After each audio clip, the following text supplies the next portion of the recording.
Good afternoon. Welcome to this bill hearing for the House Health Committee. Thank you for your patience as we did run late on the floor and we had some work to do in subcommittee. So I really appreciate your patience with our late start and also with any technical or streaming issues we might encounter. This hearing is being streamed on the Maryland General Assembly YouTube channel. We do have a few virtual witnesses today, so please be patient as we go back and forth with our technology. Please note that food and beverages are not permitted in the gallery. You will see some of our delegates do have drinks at their desks because these meetings run longer as we get closer to crossover, and we want to make sure everyone stays hydrated. Please make sure to turn off your phones or silence them at this time. Remember, if you do not see a member here, they are in other committees. We are doing other work. They also have other bill hearings, so they are staying informed on our proceedings. And please don't take offense. And please adhere to our usual committee rules of 1 question and 1 answer per panel, not 1 question and 1 answer per panelist. And please keep your questions shorter than the answers. As a reminder, we do not time sponsors' testimony, but please keep it within reason so we don't have to revisit that rule. And all witnesses do have 2 minutes. We are going in this bill order today, subject to availability of the delegates, of course, of the sponsors. House Bill 1293, followed by 1468, 1483, 1284, 1481, 1323, 1420, 1372, 1249. We are going to start with House Bill 1293. This is Behavioral Health Programs, Residents at Inpatient Facilities, Sex Offender Registry Compliance. Delegate Ruff, if you would like to come up and bring your panel, and you can get started with your testimony when you're ready. Oh, and it looks like you have 1 virtual witness. Is that correct? We'll go ahead and bring up your witness.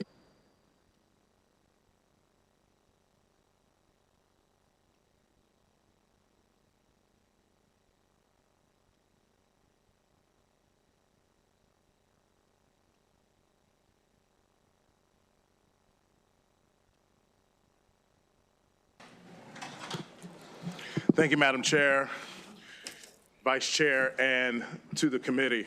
I'm Delegate Malcolm P. Ruff, District 41, Baltimore City, here to present House Bill 1293, Behavioral Health Programs Residents at Inpatient Facilities, Sex Offender Registry Compliance.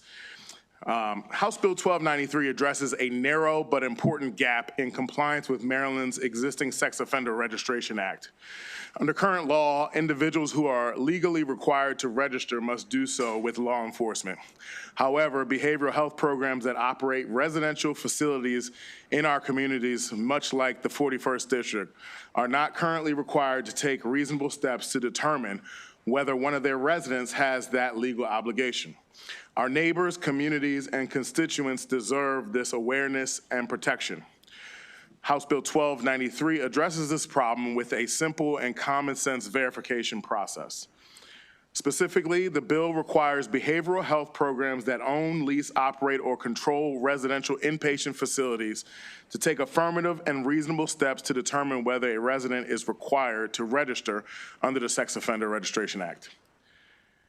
These steps include asking their residents whether they are required to register under the law and personally checking the publicly available Maryland Sex Offender Registry.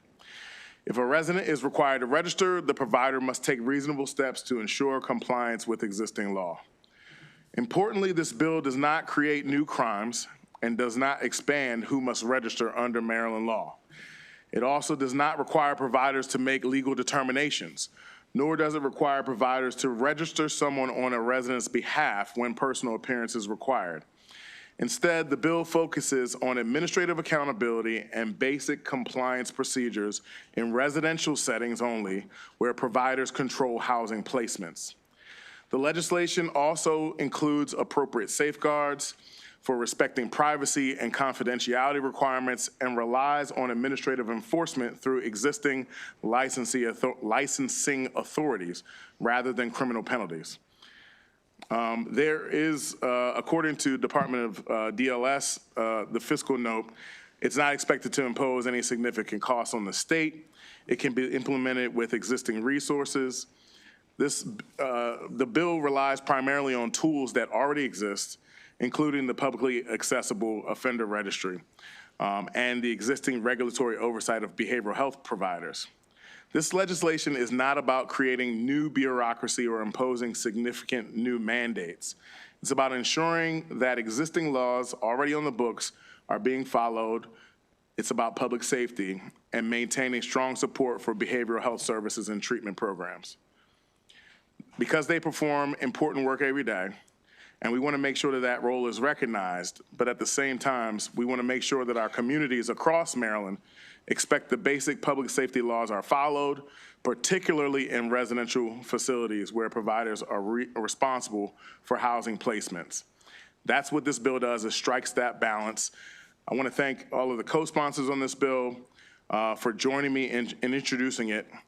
And I know that I've already mentioned that there's at least one virtual witness who will testify. And so for all these reasons, I would respectfully request a favorable report from the committee. Thank you very much for the opportunity. Thank you for your testimony. I do have a virtual witness, Leslie Imes, so we'll bring up your virtual witness and then we'll open it up for questions from the members. Leslie Imes, if you want to unmute and begin your testimony.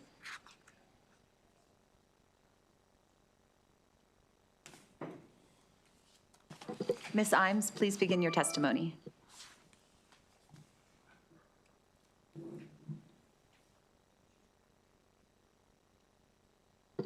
Ms. Imes, are you able to hear us? Can you please begin your testimony? Would you speak up, please? Can you please begin your testimony?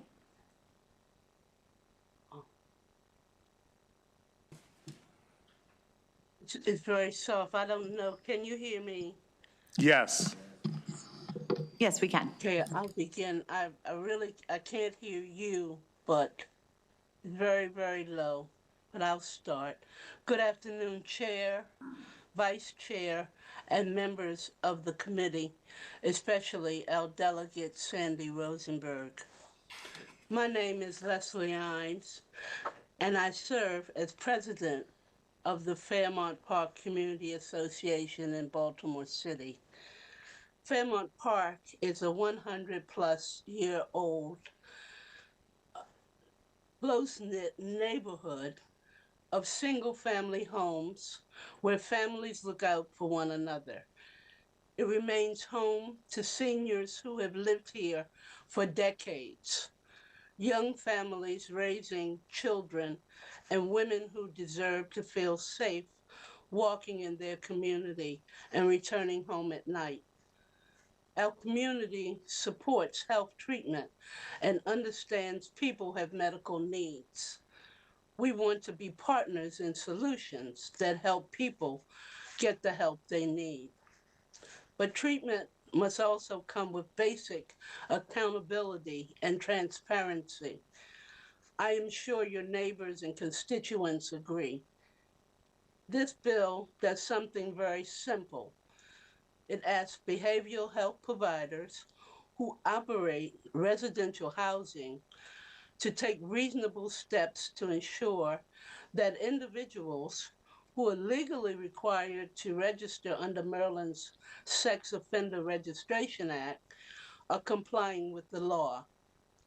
For neighborhoods, it's the behavioral health service provider that is moving in, not the residents.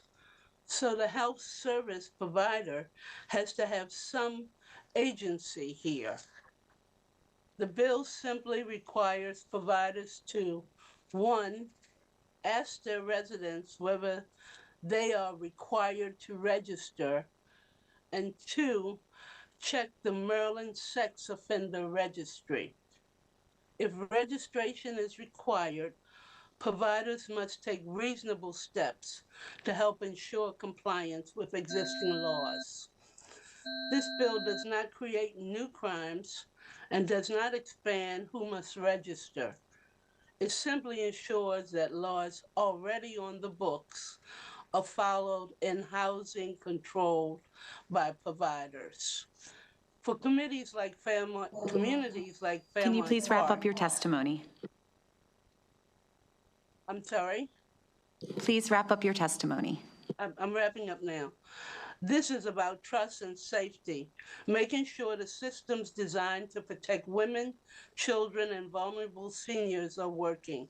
For those reasons, the Fairmont Park Community Association respectfully urges a favorable report. Thank you for your time, and thank you, Delegate Ruff, for presenting this bill for us.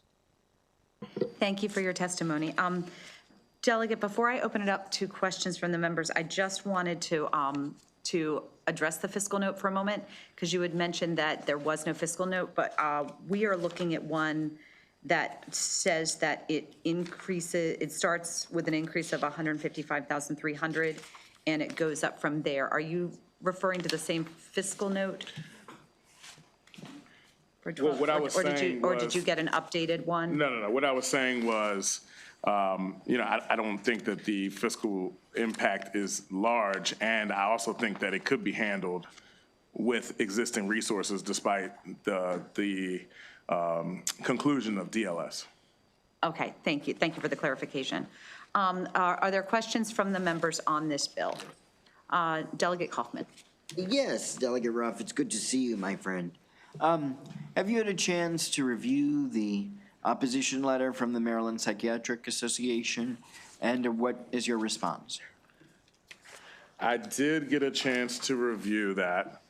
I think their view is more based on a hospital setting, and this bill is directed at residential facilities. So I think their angst is a bit misplaced. And maybe they were just trying to give me a rough time. Thank you, Madam Chair. It's an inside joke. Delegate Hutchinson. Thank you, Madam Chair. Good to see you, Delegate. Just curious, the need for the bill. Did something happen? Was there an occurrence that occurred that you brought this forward? Well, I think as President Imes and Delegate Rosenberg would tell you, we have a significant amount of residential treatment facilities in the 41st District. We kind of are in the sweet spot where we have lots of large single-family homes, but they're kind of not as proximate to amenities that the city offers of being downtown, are not in the central corridor of the city, and so they're not as well. Well, let me put it this way: they're in communities that still have some significant challenges, and those businesses have really taken advantage of those communities by buying up single-family houses, splitting them into a lot of different rooms, and getting paid by the government to conduct these residential treatment facilities. So while we don't want to infringe on protections that exist for these facilities from discrimination and from setting themselves up, we do want to make sure that while they are existing in our neighborhoods, they're doing everything they can to keep the residents that share those neighborhoods with them safe. And I'm not pointing to a specific incident that required this, but I know that residents in our district get notifications all the time of people that are on the sex offender registry being notified that they're in the neighborhood. And we absolutely deserve to know that. I mean, sex offenses are unfortunately some of the most heinous crimes that happen, and there has to be oversight on every level because of the inherent nature of recidivism in that area. So not a specific incident, but something that is a significant concern, and we want to nip that in the bud before an incident happens. We want to be proactive. Thank you. Just a quick follow-up is that thank you, Madam Chair. I'm sorry. But what is it about the current law that says that they're not automatically going onto the registry? What's missing here that we need this bill to create that? So the current sex offender registry relies on the offender to report, to make sure that they're on the registry and make sure they're reporting. And so what we're doing is adding a layer of accountability and saying, if you are a residential treatment facility and you have placed someone in housing in your residential treatment facility in a residential area, you should take on the responsibility of ensuring that that person is actually registered so that people can be notified and that our public safety arms can be aware of where they are and be able to visit them and all of the things that go along with being on the registry. Thank you. I learned something new today. Appreciate it. Thank you, Thank Madam you. Chair. Delegate Johnson, followed by Delegate Hill. Thank you, Madam Chair, and thank you, Delegate, for bringing this bill. This is an important bill to me because I've run into this in my district where I have the only hub zone in the county. And as you know, some of these corporations, some of these companies target the lower income area because the housing is cheaper. But do you think that this will bring more awareness to some of these behavioral health companies to make sure that when they start actually having to register, to make sure they're not concentrating registered sex offenders in certain communities and right on top of schools and daycares? Well, certainly, I think if they have the most robust reporting possible of whether there are sex offenders in those locations, then they will be popping up publicly, right? Not only on apps like Citizen and Nextdoor, but also on the public registry, right? And so when you're looking at a location and you see numerous sex offenders in one residential treatment facility, that's definitely raises a red flag and definitely raises people's eyes. So I think that will be one of the tangential effects of this bill. And that is something that we would desire because, Right. we want to respect everyone's right to housing, but we also want to respect public safety and everyone's right to know when there's a potential sex offender in their close proximity. I agree. Thank you. Thank you, Madam Chair. Thank you, Delegate. And I just want to say thank you for this discussion and make sure that when we're talking about clinical care, housing, and residential treatment facilities, that we are understanding that these are uniquely different things. They are, it is like a boat can be a ship, but, a ship can be a boat, but a boat is not always a ship. So I just want to make sure that we are understanding the lens through which we're looking at this bill. Thank you, Delegate Madam Chair.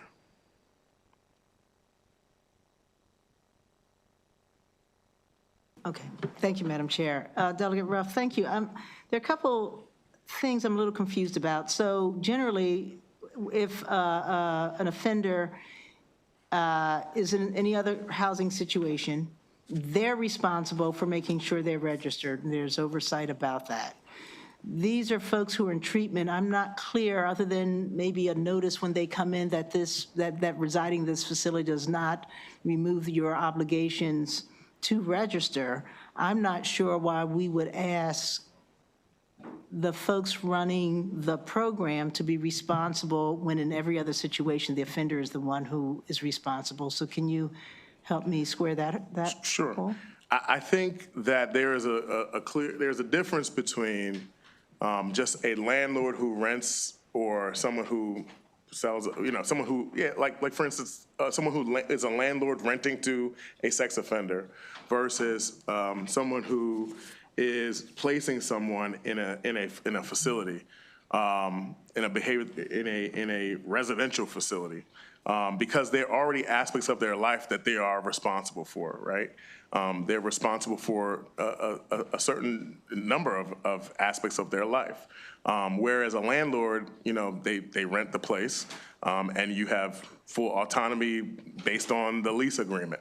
And so what we're saying is, you have selected to house someone in this facility, and we would like you to take the extra proactive step of ensuring that when you set up this facility in a residential area, that it should not be a tall order to do the due diligence of checking whether a patient or a resident in that facility has been convicted of a sex offense for the betterment of everyone in the neighborhood. And so I don't think it's about the inherent nature of the facility, but it's about the nature of the relationship with the resident that doesn't make this overburdensome.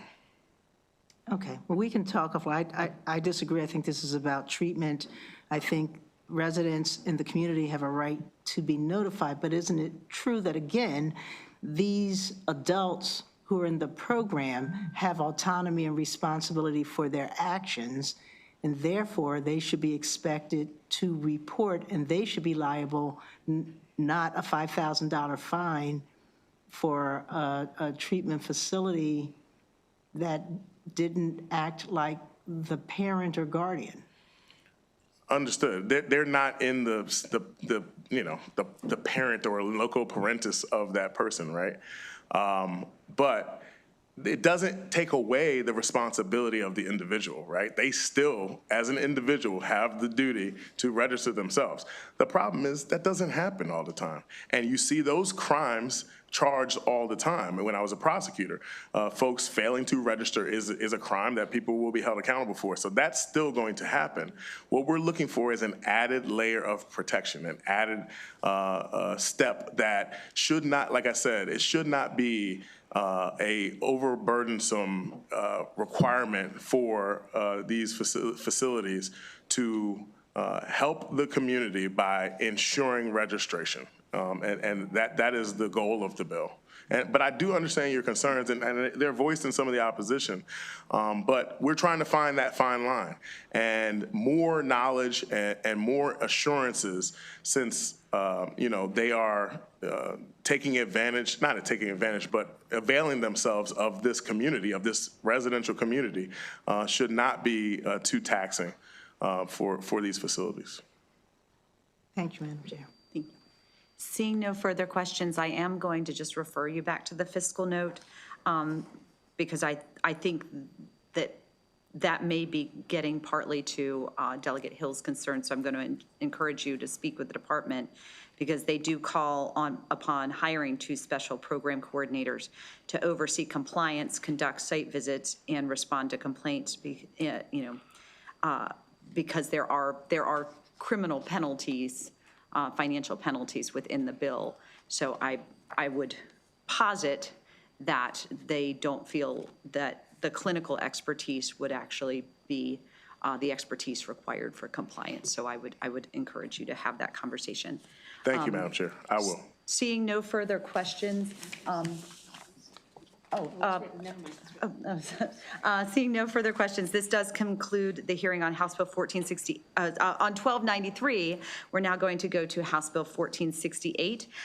Welcome back, Delegate Ruff. Hospitals, patients in active labor, safe discharge labor plans. Delegate Ruff, if you want to, it looks like you just have a virtual panel again. So That's we'll bring correct. up your virtual witness, and you can begin your testimony when you're ready. Thank you, Madam Chair, Madam Vice Chair, Committee. For the record, Malcolm Ruff, District 41, Baltimore City, here today to present House Bill 1468. This is the Safe Discharge Labor Plan Bill. This legislation addresses a deeply important patient safety issue, ensuring that pregnant patients who present at a hospital in active labor are not discharged or transferred without a clearly defined and medically appropriate safety plan. The bill requires hospitals to develop and document a safe discharge labor plan before a patient who is in active labor can be discharged or transferred to another facility, except in an emergency situation. Under the bill, hospitals must prepare a safe discharge labor plan. They must maintain documentation, and they must clearly post patient rights regarding care while experiencing active labor. They must provide annual training for hospital staff as well on these requirements. The bill establishes a simple but critical procedural safeguard. When a patient arrives exhibiting symptoms consistent with active labor, the hospital must evaluate the patient using accepted obstetric standards. Say that 3 times fast. If the hospital determines that the patient will be discharged or transferred, it must create a safe discharge labor plan that ensures that the patient is medically stable, that the patient understands the plan of care, that there's transportation and continuity of care that are secured, and that the appropriate follow-up treatment or transfer arrangements are in place. In other words, the bill creates a documented safety protocol to prevent premature discharge and protect patients during one of the most vulnerable moments of their lives. The time of childbirth is one of the most medically sensitive events a person will ever experience. I know I've been there for 3 of them.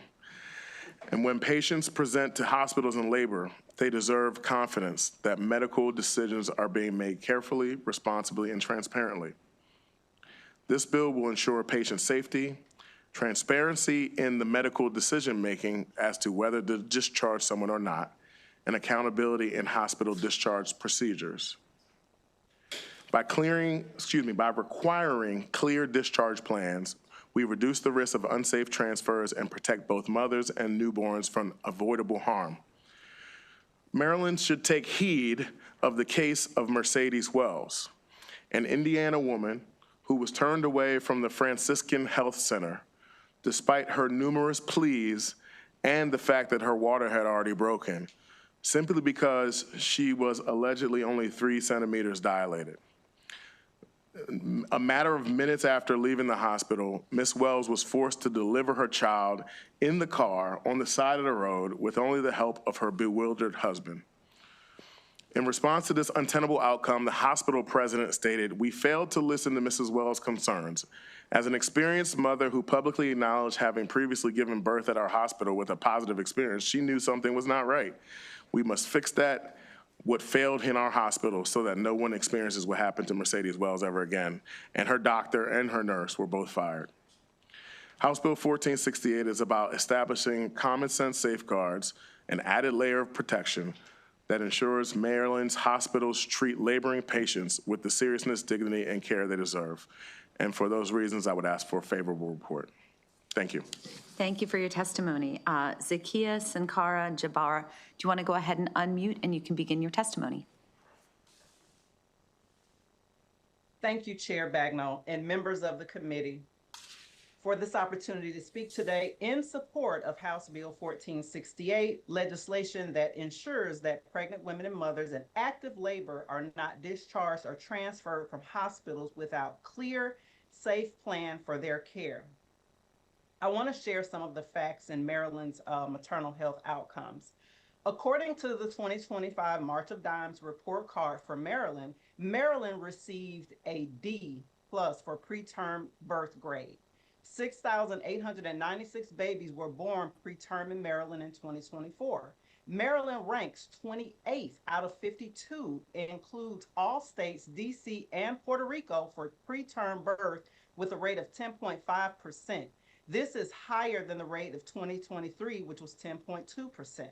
Maryland's Medicaid program, Maryland's Medical Assistance Program, covered 28,719 births in 2024, 43.7% live births paid for by Medicaid. The infant mortality rate did decrease last decade, but the infant mortality rate among babies born to Black mothers is 1.7 times the state rate, leading the cause of death for infant death, 19.8% preterm birth or low weight, 17.6% sudden unexpected infant death, 17.3% birth defects, 6.8% in maternal complications. The measures below are important indicators of the health of pregnant and postpartum women in the state of Maryland. So being discharged in active labor can turn into what should be a hospital-managed birth into rushed and unplanned delivery in a car, at home, or while traveling to another facility. These situations significantly increase the risk of serious complications, both for the mother, the parents, and the newborn. This creates unnecessary risk for both birthing parents and mothers and infants, particularly for patients who live far from hospitals or lack reliable transportation. The legislation is particularly important given current Maryland's maternal and infant health outcomes. I thank you and urge you to vote favorable for this bill. Thank you, Delegate Ruff, for it. Thank you for your testimony. I'm going to go ahead and open it up to questions from the members. Are there any questions for the sponsor or this witness? Seeing none, thank you very much. This concludes the sponsor panel. We do have an unfavorable in person and then one virtual. So Natasha Mayhew, you can go ahead and come up and give us your testimony.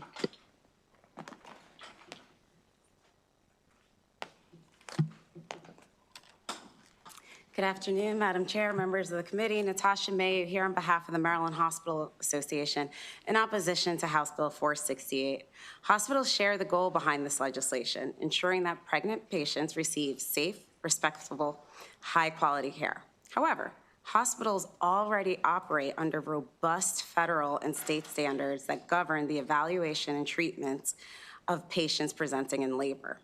The Federal Emergency Medical Treatment and Active Labor Act, EMTALA, requires hospitals to evaluate, stabilize, and appropriately treat or transfer patients in labor. Active labor is an automatic emergency condition under EMTALA. EMTALA explicitly prohibits discharge in true active labor and limits transfers to other hospitals. EMTALA is strictly enforced by CMS and OIG, and hospitals face severe penalties for failing to comply. Maryland hospitals also follow the Maryland Perinatal System Standards, which establish additional statewide requirements for high-quality maternal and newborn care. This includes when and how transfers to other hospitals can occur. Following these standards are tied to hospital licensure. These frameworks already ensure that patients are not discharged in unsafe circumstances and penalize hospitals that fail to meet those requirements. I'll add that this committee earlier this session passed out House Bill 372, which codifies EMTALA and strengthens state-level protections for emergency pregnancy-related conditions. So it's multiple levels of existing or soon-to-be existing protections. While we understand the concerns in this case that motivated this bill, that was a failure in that particular circumstance for that hospital, not in Maryland, to follow the existing laws. The bill also presents some additional practical concerns, including a standardized discharge labor plan, even when a patient is not in active labor. And this added extensive documentation and record retention increases administrative burden without improving safety. And so for these reasons, we respectfully request an unfavorable report on House Bill 1468. Thank you for your testimony. Are there any questions for this witness? Seeing none, thank you very much. We do have one virtual witness, Laura Bogley. If you could unmute and give us your testimony.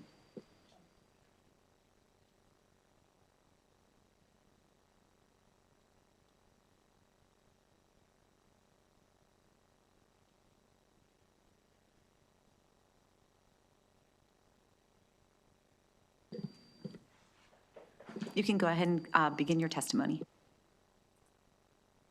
Thank you, Madam Chair and members of the committee. I'm Laura Bogley, Executive Director of Maryland Right to Life, and we urge you to amend or issue an unfavorable report on this bill that could endanger the lives of mothers and babies in Maryland.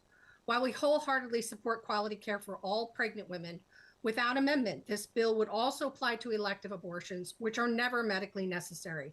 The bill would require all hospitals to train and retain an abortion workforce in violation of the constitutional right to religious freedom and Title VII of the Civil Rights Act of 1964. Hospitals in Maryland already comply with the Federal Emergency Medical Treatment and Labor Act, known as EMTALA, to ensure a pregnant patient is stabilized before transferring if they do not have the expertise to handle certain pregnancy complications. EMTALA does not include induced abortion, which is never medically necessary, as a required medical treatment, although hospitals do routinely provide medical intervention to stabilize women in the case of abortion complications after abortionists turn them away.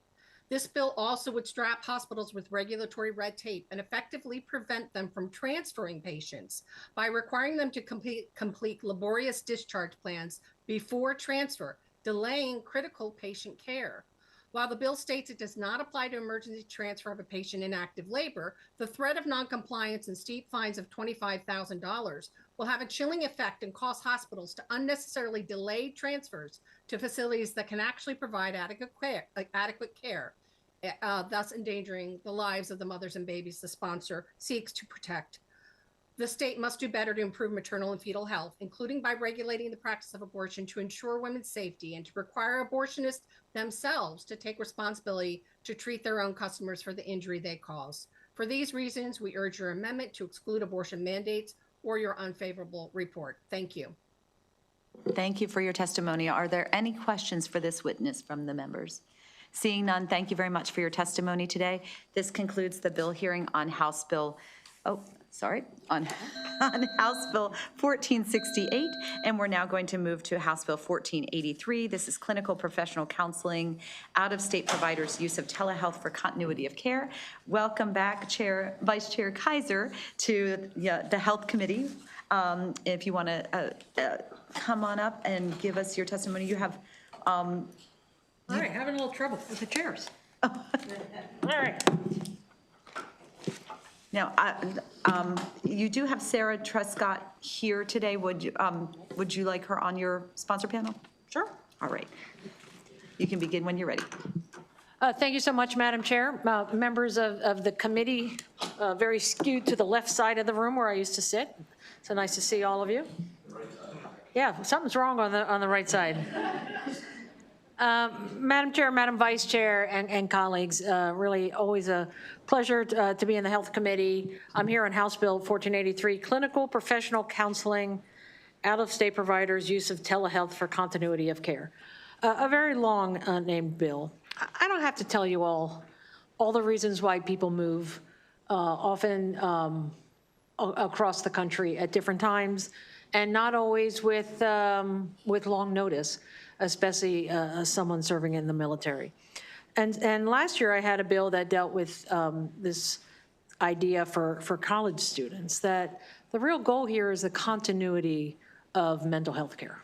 I think we've all heard it, and for those of you like the vice chair and like the ranking member who have served on this committee for a long time, you know about the challenges people have, all of you, with continuity of care and the story, the time it takes to find the right counselor. And it could take years and so many months of different people, and to finally finding that perfect person and then moving. And so having this bill to allow patients a limited period of time to continue telehealth treatment with their existing provider ensures stability while they transition to care in Maryland. Excuse me.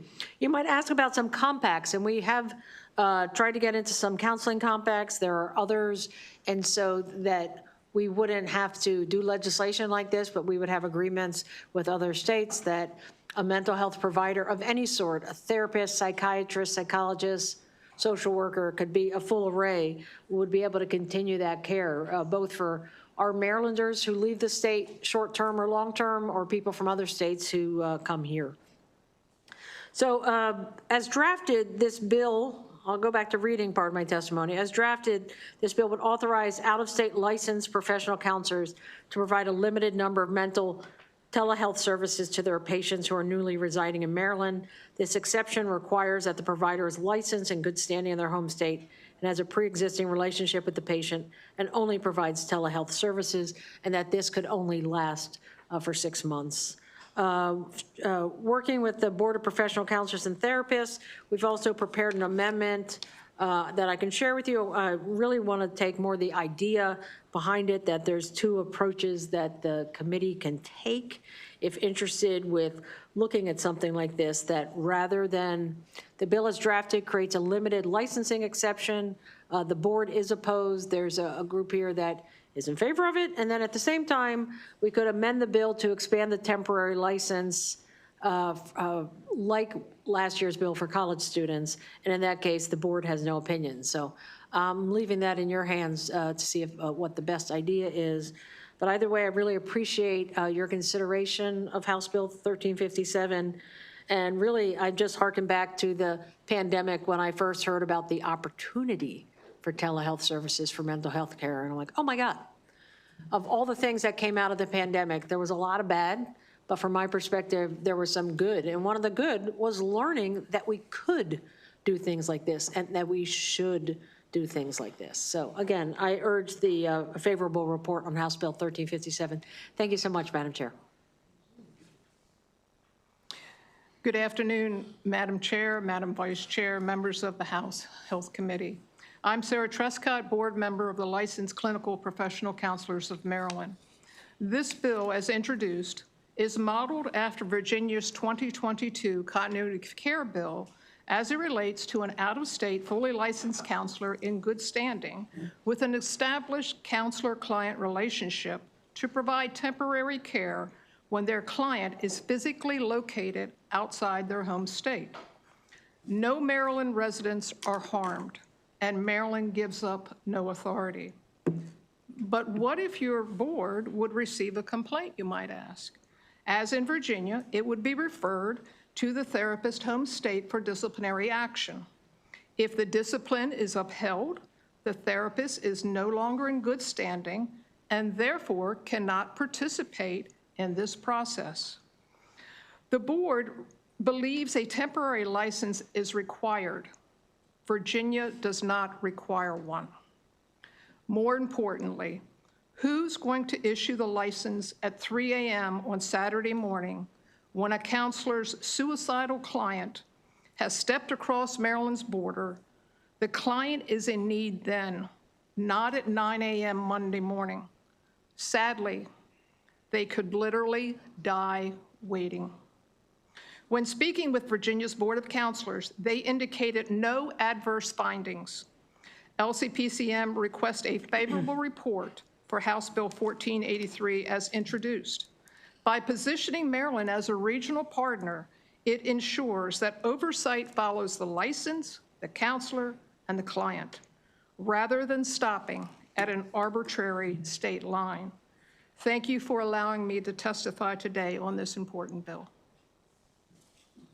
Thank you for your testimony. I'm going to go ahead and open it up to the members. Are there any questions for the panel? Delegate Hill. Thank you. Thank you for this bill. We're getting there, piece by piece. So no fiscal note, no opposition, favorable with amendment. School of Social Work, University of Maryland would like to add clinical social workers and students in clinical social work. Are you good with that amendment? I sure am. Thank you. Seeing no, Delegate Hill, Delegate Hutchinson. Why, do I ask a lot of questions? Thank you, Madam Chair. Good to see you back here, Delegate. I just want to get a clarification. I think you mentioned it. So the board doesn't have any position on this? Did I hear that correctly? The board does not, the board likes the, I'm sorry. The board is opposed to the bill as drafted. The board would prefer an amended version with a temporary license, and they have no opinion on that version. They did not bother to put in testimony either way. I saw that. But they prefer it to be amended, but that's why I offered basically both options to you all, whether it's this limited licensing exception or a temporary license. And we can talk further on that distinction, because I always need to be reminded of that distinction of, why they like one and not the other, and so forth. So. Thanks for the clarification. Appreciate it. Thank you, Madam Chair. It was a partial clarification, but we may have more time to talk on this. Thank you very much. Seeing no further questions, I just had one question, because I know this mirrors the Virginia law. Do we know how long that law hasn't been in place? Yes, ma'am, since 2022. 2022, and there's been no adverse No impact, adverse rate. in this bill as introduced, not amended. That's It mirrors correct. the Virginia law. All right, thank you very much. Seeing no further questions, this actually concludes the bill hearing on House Bill 1483. Thank you very much. Thank you all. Good to see you all. See you later. You too. We are now going to move to House Bill 1284. This is residential service agencies, private duty nursing, on-site nurse training programs. Delegate Gazzoni, if you want to go ahead and, do we have delegate? You know what? We're going to go to another bill because I believe she's in judiciary on a bill that we are second on, so thank you. So Delegate Riley, we're going to go to House Bill 1481. This is tissue banks in hospitals, autologous and directed blood donations. Delegate Riley, if you want to bring your panel, and you can get started when you're ready. I do believe I have Valerie. Sure, she's over there. And then I have a virtual also for the panel, Liz James. Yep. Over here. Yep. I can move over. Okay. Sorry.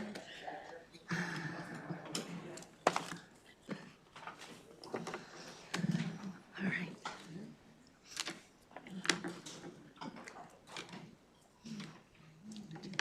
Go down here.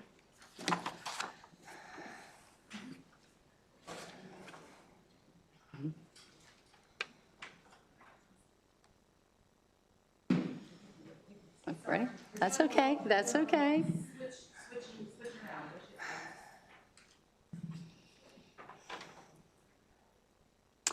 Okay. Thank you, Chair Johnson. How you like that? And esteemed members of the Health Committee. For the record, I am Delegate Teresa Riley from District 35A, here to introduce HB 1481, Tissue Banks and Hospitals,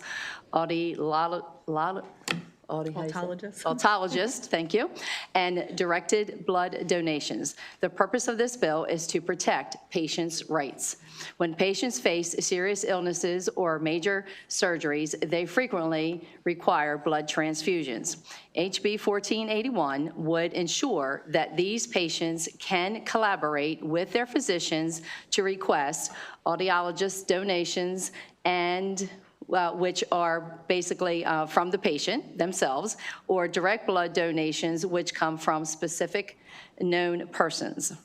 This process is already legal and is approved by the FDA as required by federal law, but is not uniformly protected. Patients and their care teams frequently face roadblocks within the tissue bank organizations and hospital systems as they seek to make the best choice for their patients. Ensuring that this right cannot be imposed upon would allow patients and their doctors to make decisions prioritizing peace of mind and informed patient consent. 1481 would prevent non-medical administrative policies from overriding the judgment of medical professionals and the patients they are caring for. Physicians are legally and ethically responsible for transfusion decisions under longstanding principles of medical licenses, informed consent, and standard of care. This decision should not be taken away from them. Knowing the source of the donation can also provide the patients with a greater confidence and lead to a better recovery outcome.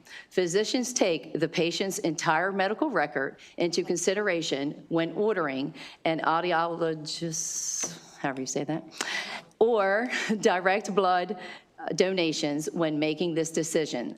Since I won't have the opportunity to come back, I did give you a position paper that I handed out to your desk that you could look at as well later as you're considering this bill. But I want to take a moment now to mention a couple of the oppositions, so while I have the chance.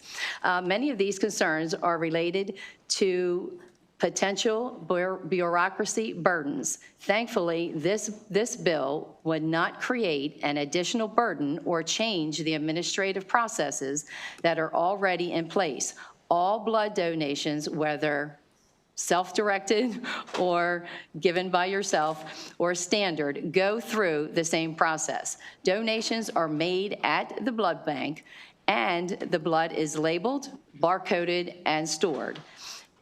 Existing contracts and procurement processes will not be affected. We do not anticipate a massive influx in requests of specialized donations. All such donations require a doctor's order, and these decisions are made in conjunction with the patient's wishes. Another concern I have heard is that specialized donations are not always necessary and may in fact be harmful to patients. As mentioned, doctors must approve and request the specialized donations. All risk factors should be considered and articulated to the patients through their physicians. This is a continuation of the standard of care, not the department's choice. If any direct or self-donation would threaten patients' safety in specific circumstances, that would be addressed with the physician, and the physician, I'm sure, would not recommend this to happen. So I do also want to mention the physical note in front of you is at 0. That's always a good thing, and they say it will be minimal cost to the food banks, to the blood banks, tissue banks, and also the hospitals. Also, this legislation is being heard in other states as we speak. I believe Tennessee is hearing it today. And also Idaho also recognized that this bill, the way that it is actually written, it is medically sound and consistent with existing regulatory safeguards. So they have moved it out of the House and I guess going to their second chamber. So I respectfully ask for a favorable report and I welcome my panel. So if you would like to go ahead and move your. Okay. Good, okay. Hi, good afternoon. My name is Valerie Farrell. I am a Cecil County mom, and I spent a decade of my recent life as a medical caregiver for more than one family member. I'm also the policy director of Stand for Health Freedom, which is a national nonprofit that represents 1 million advocates who stand for informed consent and patients' rights in medical care. So I drove to Annapolis today and patiently waited here to express my strong support for this bill. In this unprecedented age of rising distrust in medical authority, this bill is a home run. It supports and honors both patients and doctors. It protects the practice of medicine and the rights of the patient. It has no fiscal burden on the state, and it makes an accommodation for blood banks in the situation they claim that the logistics of self or directed donation is too difficult for them to navigate. I can only imagine that protecting the right of a doctor and patient to choose self or directed donated blood would alleviate the strain on our blood supply as well by eliminating the administrative burden of sourcing blood for a particular patient. This is the kind of bill where I saw it and thought, why isn't this a law already? Wouldn't it be absurd if a patient couldn't bank their own blood at the discretion of their doctor? And wouldn't it be heartbreaking and strange if a friend or family member was in a position to help with a blood donation, but was stopped only by a hospital policy? Shockingly, that can happen in Maryland today. This bill protects and honors a doctor's expertise and clinical decision-making and a patient's right to follow doctor's recommendations. It strengthens the doctor-patient relationships and eliminates unnecessary red tape, so often found blocking access to medical care. This is a rare nonpartisan issue in Maryland and an easy way to show voters at home how delegates are working for their rights. Maryland needs to be doing all we can right now to strengthen the doctor-patient relationship, and this bill shows that commitment. And so I urge your favorable report. Okay, and Mr. Chair, I have one virtual. Liz James. Thank you. Ms. James, can you go ahead with your testimony? Hi there, thank you. Madam Chair and committee members, my name is Liz James. I'm the founder of the nationwide nonprofit Blessed by His Blood. I speak on behalf of House Bill 1481 and represent Blessed by His Blood cooperative members. 1481 is a practical, nonpartisan bill which protects the patient's right to personal autonomy during a health crisis. Currently, many patients are being discouraged or denied direct donor blood, and in doing so, they're being denied their basic human right to choose based upon their religious, moral, or personal convictions as upheld by the U.S. Constitution. This is especially critical in populations such as sickle cell patients who receive regular blood transfusions and who will statistically be at a lower risk of a serious transfusion reaction when they receive blood from a small pool of directed donors, rather than receiving blood from the general blood supply. Today, you will be hearing testimony from professionals in the blood industry who oppose House Bill 1481. I'd like to address those most common objections directly. Regarding safety concerns, directed donor blood has been used safely for decades and even recommended by blood banks as an added measure of security and safety in the 1990s. Directed donor blood is tested for exactly the same infectious diseases as anonymous donor blood. It is as safe as anonymous donor blood, if not safer. Directed donors include friends and acquaintances, all of whom would no more raise an immunologic risk than an anonymous donor. We agree that family donations could raise immunologic risks, but the reality is that direct donors come from a variety of sources which are not blood relatives. Regarding logistical concerns, any concerns related to storage and transport are due to corporate policy, not federal regulation. Another concern is that direct donor blood makes blood shortages worse, and we fail to see that logic. A new donor adds to the supply, and their donation frees up anonymous donor blood for another need. 17 other states are currently working on similar bills, with one passing this week. Restoring trust in the medical system includes measured protection of patient autonomy and allowing doctors to practice medicine in the best interest of their patients. I urge you to support 1481. Thank you. That completes the favorable panel. Does anybody have any questions for this panel? Delegate Hill? Thank you, Mr. Chair, and thank you, Delegate Riley. Just for clarity, Johns Hopkins, and I assume you've seen the testimony, says that this is costly and that's why they stopped doing it about 10 years ago. Is this a cost that you would have the patients take up on their own? Would they be responsible for the whole cost, or would it roll over to their insurance companies, or would the hospital absorb the additional cost?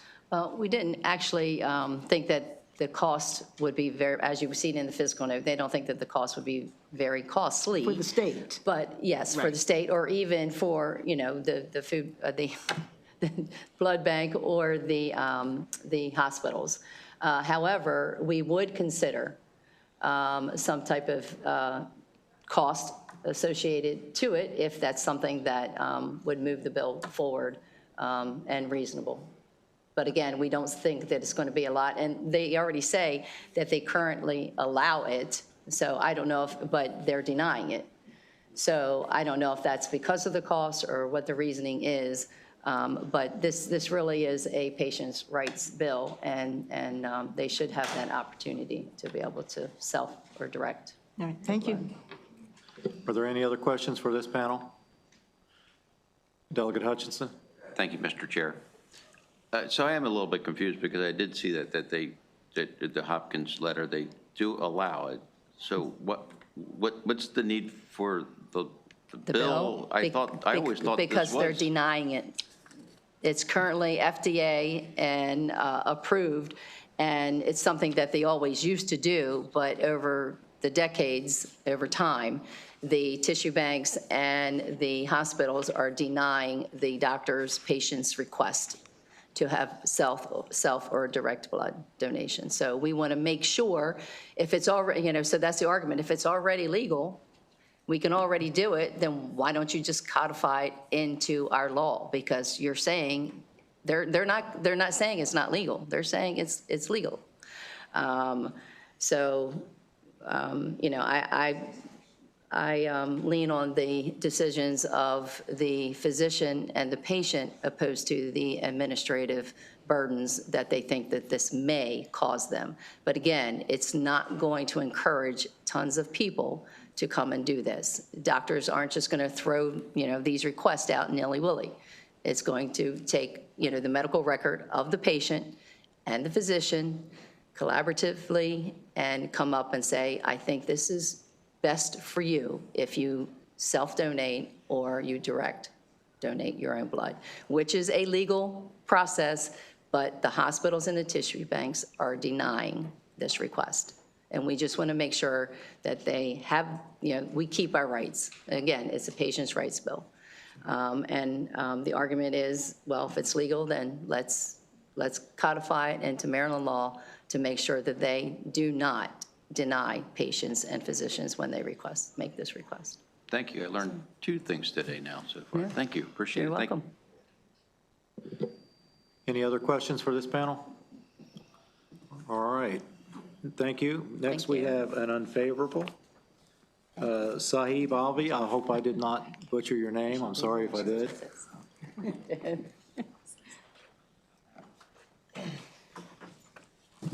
Thank you so much, Mr. Chair and members of the committee.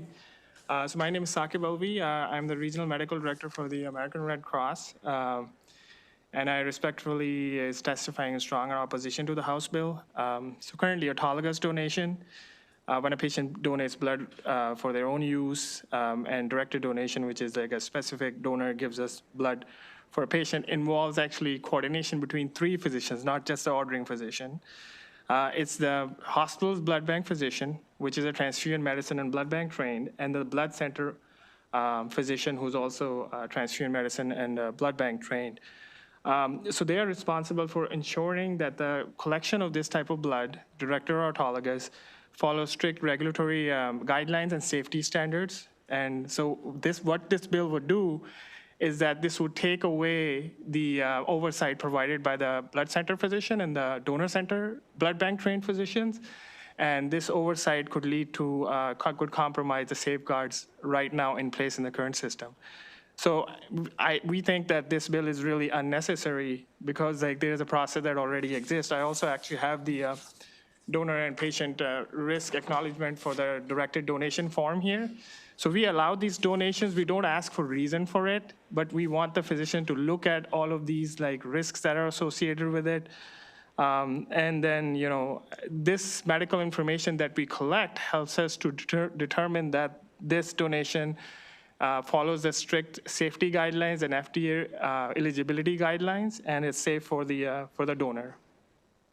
Finally, I think like this bill could unintentionally increase directed blood donations that will take away our resources from our robust donors that we have.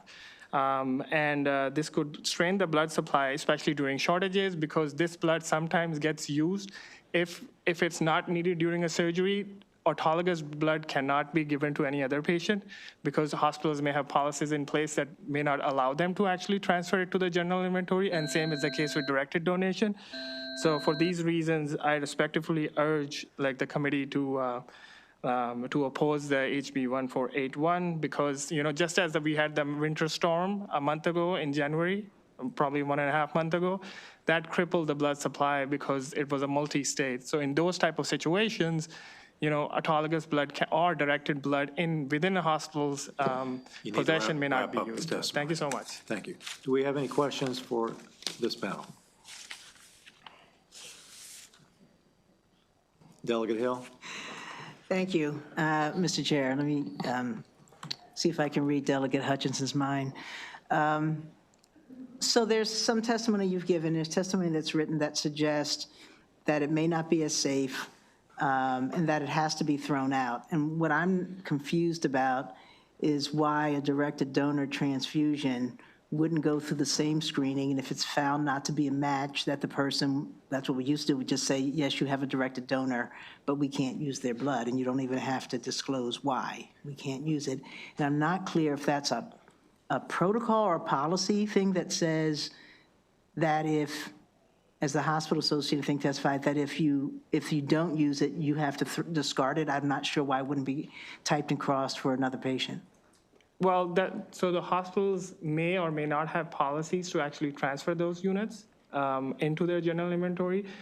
There could be, you know, hospital policies are based on what the hospital thinks, because sometimes they have to maintain the dual inventory, which is actually a much more burdensome for the hospital to actually separate. And sometimes, you know, it's not necessary that the autologous units, if they are collected, especially for the autologous units, they are tested for infectious diseases, but they may be positive for some of the infectious diseases.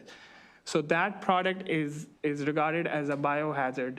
It has a biohazard label. So the hospitals don't want to risk. I mean, I'm not speaking on behalf of the hospitals, but, you know, my general sense is that, you know, there's a risk associated if that gets transferred over to the general inventory, you know, in terms of in the storage of the hospital unit. So I think, you know, they have policies in place. And again, I'm not speaking for the hospitals, but I think, like, you know, there is a substantial risk if autologous donation is infectious disease positive, that there's, you know, always a risk associated with this, that it can transfer into the general inventory and can be transferred to somebody who gets that blood.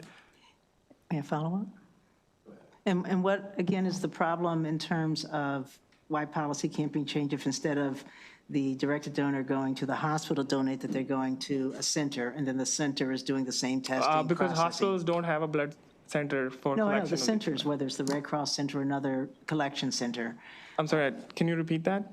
Yes, I mean, part of your testimony is that even outside of the hospital, that somehow it's burdensome for a center to manage that, and I'm just not clear on what part is burdensome.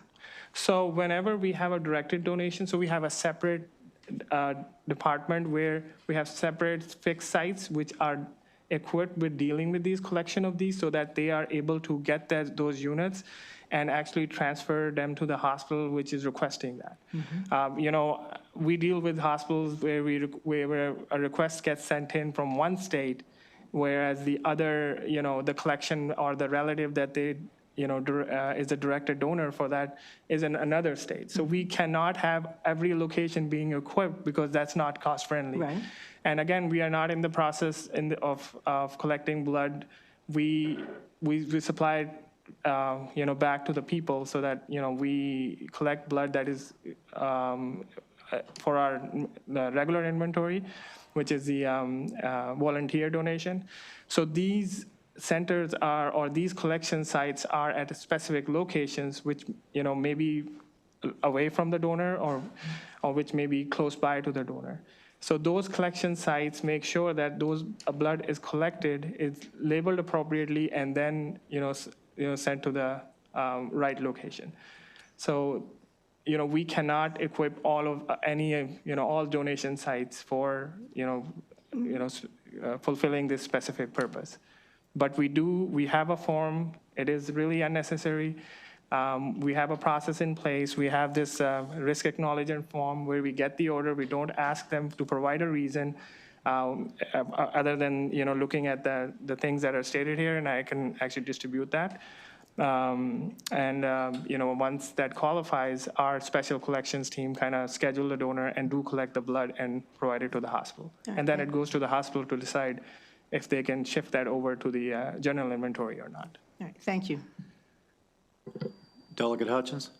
Mr. Chair, so I am a little confused because I feel like you've kind of talked out of two sides of your mouth. That you talk about that you do have a form, you do allow this to happen, and if somebody did want to self-donate their blood, you would allow them to happen, but then you talked about a whole different path of saying that this is burdensome, this is unnecessary, and we don't need to have this bill. So I just need a clarification. Yes, so the clarification you are doing is that, it today, right? Yeah, so we are doing it. We don't want this type of legislations to bound us to actually even if it's harmful for the patient, to actually collect it. And this legislation does not take into account the language of the bill is the ordering physician orders it and we collect it. We also look at it for other purposes. For example, we have put it in there.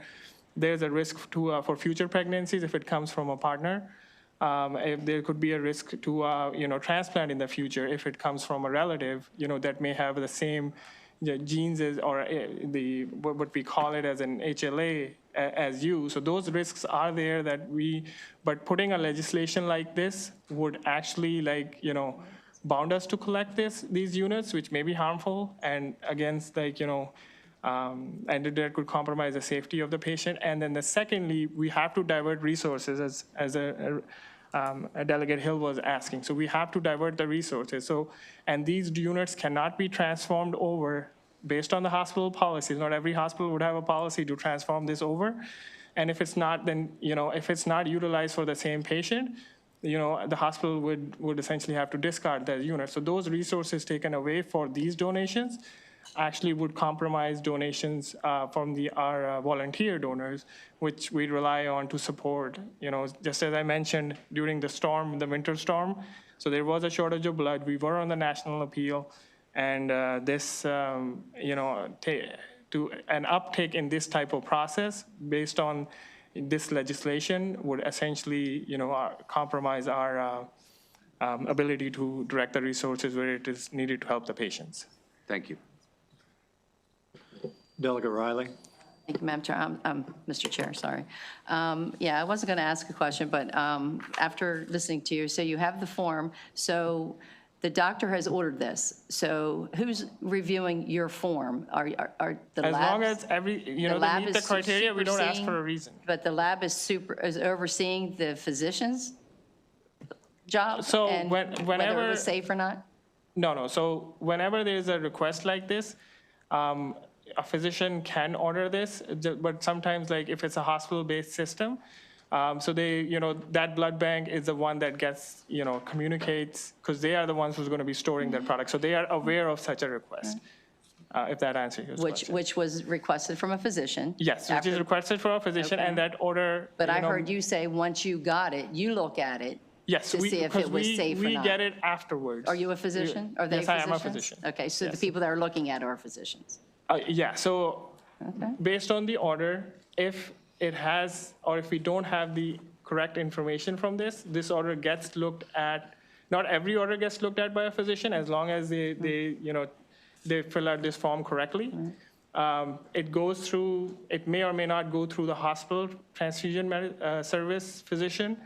If it doesn't go through that, if there are issues Okay. with the form, it comes to the blood center. Okay, appreciate that. Just one follow-up. So how much blood do the tissue banks or blood banks sell out of country? So we don't track, can you repeat the last part? How much blood do we sell to other countries? Do you know that? I don't have any numbers Okay. regarding that. All right, thank you very much, appreciate it. I only have the numbers if that answers your question. Yeah, okay. Are there any other questions for this panel? I have one question. Now, you talked about a risk. Now, when people donate blood, do you screen that blood? Yes, all of the blood Okay. is screened. Actually, Okay, so when someone wants to donate their own blood or a relative, do you screen that blood? yes, for the infectious disease, Okay. yes, it is Okay. screened for all of the All infectious right, diseases. thank you.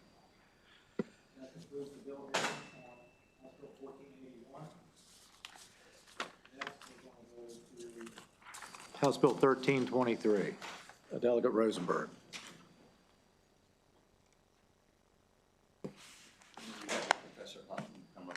Okay, yeah, whoever is on the sponsors panel, please make your way to the table.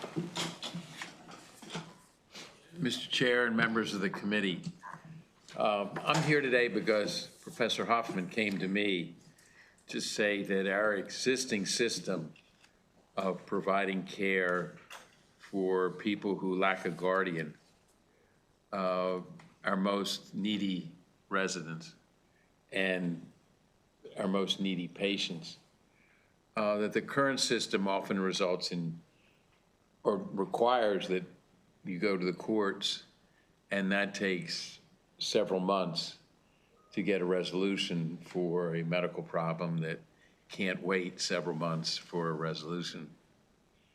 So the bill before you, which is the result of work by a commission, would allow the hospital to create a board of hospital fit people as well as public representatives that would assess and provide permission for this treatment to be provided for someone who otherwise is without support and counsel for these decisions to be made. And I'm going to defer to Delegate Huff, excuse me, I'm the delegate, sorry, to Professor Hoffman, I'm a professor sometimes, to speak to the specifics.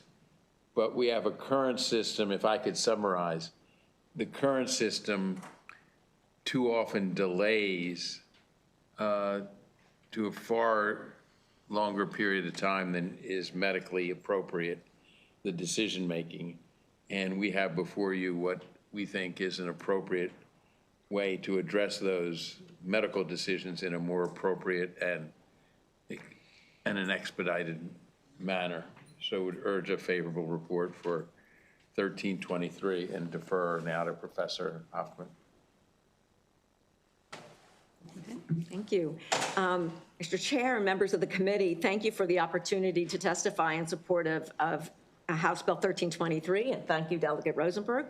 My name is Diane Hoffman. I'm a professor at the University of Maryland School of Law, where I direct the Law and Healthcare program and also direct something called the Maryland Healthcare Ethics Committee Network. And it's in that capacity that I'm speaking to you today. At the request of Delegate Sandy Bartlett, I convened the Working Group on Alternatives to Guardianship for Unrepresented Hospital Patients. Over the past year and a half, our group representing hospitals and clinicians, disability and aging advocates, long-term care providers, state agencies, and others studied this problem. And under current law, as Delegate Rosenberg said, when a patient lacks capacity to make their own decisions and has no legally authorized surrogate, hospitals have to seek a court-appointed guardian before providing any non-emergency treatment. In our findings, one hospital waited 225 days for a guardian to be appointed, and others routinely face delays of 50 to 70 days before a hearing is held. These delays can lead to prolonged suffering and preventable clinical harm. Procedures such as a tracheostomy or dialysis may not proceed without consent. Clinicians describe the moral distress of watching patients linger in pain and discomfort simply because no surrogate exists. House Bill 1323 offers a narrow, carefully designed solution. It amends the Healthcare Decisions Act to allow hospitals to create the surrogate decision-making committee with balanced membership, 4 hospital clinicians and ethics representatives, and 3 community members, including a patient advocate, a former patient or caregiver, and 3 community and a disability or aging advocate. Any decision to provide, withhold, or withdraw treatment must include at least 2 hospital members and 2 community members voting in favor. This structure ensures fairness, protects against bias, and incorporates lived experience. It is also a less restrictive alternative to guardianship, consistent with values of dignity, due process, and patient rights that guided our working group. And over half a dozen states have also passed similar laws, and for these reasons, I respectfully urge a favorable report. Thank you. Go ahead and get started. Mr. Chair and members of the committee, thank you for the opportunity to testify in support of HB 1323. My name is Jeffrey Brower. I'm a pulmonary and critical care physician in Maryland for 30 years. I have often been responsible for the care of some of Maryland's most vulnerable, unrepresented patients. And all too often, tragically, I've been unable to provide the accepted standard of care for these patients. Mr. J had fluid accumulating around his lungs, causing his breathing to be progressively more difficult. His blood count was slowly dropping, impairing his organ functions. With no one to provide informed consent, I was not allowed to drain fluid from his lungs or give him a blood transfusion, care routinely available to other patients in a similar situation, and that would have quickly helped Mr. J feel better and heal. Legally, only when Mr. J's condition risked imminent harm or death were these treatments able to be administered. This delay caused him suffering, organ deterioration, and exposure to riskier interventions. We failed our duty to provide Mr. J the care he deserved. This is not ethical medicine. We are often prohibited from providing standard beneficial therapies, and care is neither fair nor equitable. The status quo means that unrepresented patients succumb to undertreatment, overtreatment, and delayed treatment. This naturally causes moral distress among for the care team and unnecessary costs for hospitals. We can and must do better. HB 1323 will create a vastly improved and more equitable system by establishing a multidisciplinary committee of thoughtful volunteers who will convene quickly and make judicious decisions on behalf of unrepresented patients, which they desperately need and deserve. This will be a transformative and long overdue change in the care of countless vulnerable Maryland residents. Please support this bill for them. Thank you. Thank you. Good afternoon, and thank you, Chair, Vice Chair, and to the committee. My name is Jenna Amick, and I am a staff attorney at Maryland Legal Aid. Maryland Legal Aid is a nonprofit law firm that provides free legal services to Maryland's low-income and vulnerable residents. As a staff attorney in our guardianship unit, I am regularly appointed by the court to represent alleged disabled adults facing petitions for guardianship. Guardianship is the most restrictive form of civil intervention. The imposition of a guardianship reduces an adult to the legal status of a child. It removes their right to make decisions about their health, where they live, and their finances. A guardianship places all decision-making into the hands of a guardian, and the guardian is not required to consult with the disabled individual or ask their preferences before making potentially life-changing decisions. As court-appointed counsel, we often see individuals face petitions for guardianship simply because they are hospitalized, cannot make decisions for themselves, and do not have any family members or other surrogate medical decision-makers. In this situation, hospitals are likely to file for guardianship because the disabled individual lacks an authorized individual who can make decisions on their behalf. House Bill 1323 provides an alternative to guardianship. It would allow individuals who lack sufficient understanding or who otherwise cannot make a proposed medical decision to receive medical treatment without imposing a guardianship. House Bill 1323 would implement a hospital surrogate committee, which would be able to engage in a process to make medical decisions when an individual isn't capable of doing so and does not have any family or friends who can lawfully make the decision. Unlike a formal guardianship, House Bill 1323 preserves the dignity of these individuals. The individual would retain their legal right to decision-making and autonomy in the future. Additionally, House Bill 1323 helps preserve their dignity by requiring the surrogate committee include a patient advocate who would not be employed by the hospital. The presence of the patient advocate ensures that, to the extent they are able, the wishes of the disabled individual would be considered by the surrogate committee in their decision. House Bill 1323 strengthens the options available to these individuals by providing alternatives to avoid the loss of autonomy suffered under guardianship. For these reasons, we urge the committee to issue a favorable report. Thank you. Thank you. Are there any questions for this panel? Yes. Delegate Kaufman? Yes, Delegate Rosenberg, I think this is a great bill. It is much less paternalistic than guardianship, and I think is more respectful to people with disabilities. But have you seen the letter of information from the Maryland Department of Disabilities, and are you willing to work with them? I have not seen the letter, but of course, I'm willing to work with them. Okay, I'll send it to you. Thank you. Delegate Hill? Thank you very much. Thank you for the bill. And I was also looking at the Department of Disabilities letter. I'm glad you'll be working with them. So I want to be clear. This says hospital, and I'm not sure if that's a broadly defined thing, like, long-term care, short-term care, nursing homes, or we're just saying acute care hospitals. So I'd really like some clarity on what that means. And then if you also have, or someone, perhaps one of you has some numbers on how many patients are we expecting that we're talking about in a year, and are any of those patients, would this replace the guardianship process, or are there some patients who would still be better served by the guardianship process? Yes, thank you for those questions. So in terms of just your second question, this would we are actually considering an amendment about making it optional so that patients can, or hospitals will not necessarily have to form the committee if they can't put together the membership. And so we're discussing that option. This would apply to short-term acute care hospitals. So only 40-some licensed acute care hospitals in the state, not long-term care. Okay. And if I may follow up? Go ahead.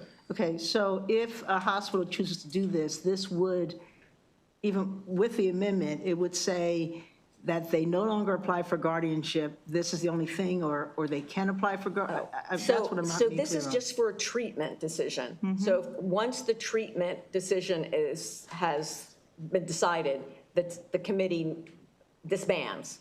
And then there may still be down the road the need for a guardian. But at least for that treatment, there's a faster, more expeditious mechanism to do that than go to guardianship. Does that answer your question?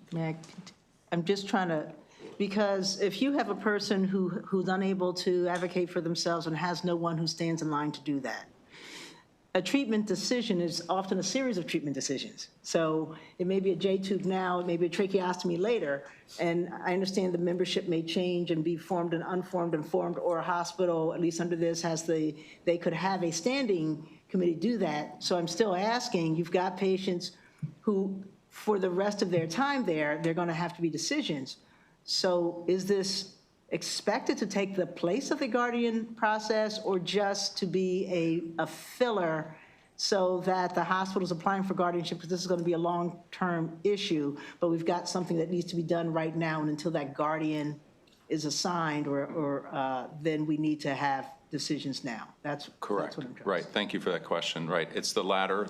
This would work. This would be a parallel process. Guardianship, as Professor Hoffman talked about, it can take weeks, months. While that is going on, these patients languish. They get no, there's no way to obtain consent for any procedures that they need to get them towards where they could be discharged or healed. So this would allow treatment of those patients while awaiting guardianship, if that's felt to be appropriate. It's not a substitute. It's a parallel, potentially a parallel process. Thank you. Thank you. Delegate Riley? Thank you, Mr. Chair. There's also a letter in here from the Maryland Association of Community Services and the ARC of Maryland. And they had mentioned a law that we had passed in 2022, which authorized the use of supported decision-making and SDM agreements. Will this take away that agreement that they currently have if one of their, their residents would have to go to the hospital? No. No, so I have read that letter, Okay. and no, this would not take that away at all. If they are able to communicate with someone and there's someone who they have chosen, then yes, that So this agreement would stay in place? that could stay even in though place. they- Yes, okay. yeah. In terms of communicating between the committee, and I don't see that would have to be a problem. Okay, all right, thank you very much. And there could be, I shouldn't, can I? Do you have anything to add, Delegate Rosenberg? Thank you, Mr. Chairman. There could be language added to the bill that makes that clear. Thank you. Are there any other questions you, for Mr. this Chairman. panel? Okay, thank you. We have one more favorable. Jenna Amick, are you here? Oh, yes, that was me. Oh, I'm sorry. I apologize. Okay. Okay, we have, Sure. you're really eating that apple today.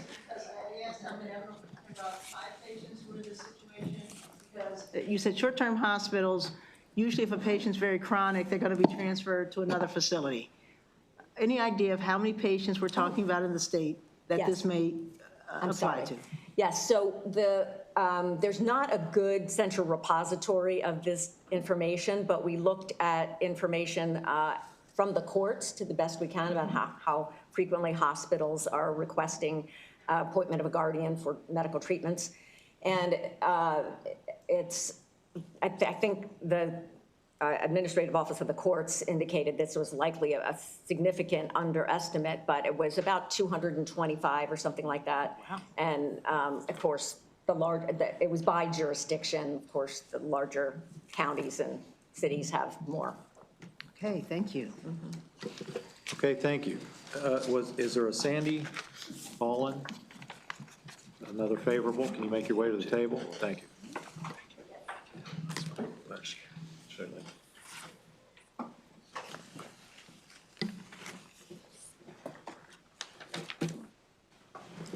Go ahead and get started when you're ready.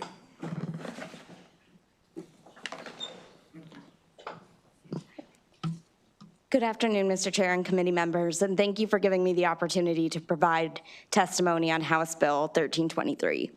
My name is Sandy Ballin, and I am an attorney at Disability Rights Maryland. We are Maryland's federally designated protection and advocacy agency for people with disabilities, charged with defending and advancing the rights of persons with disabilities.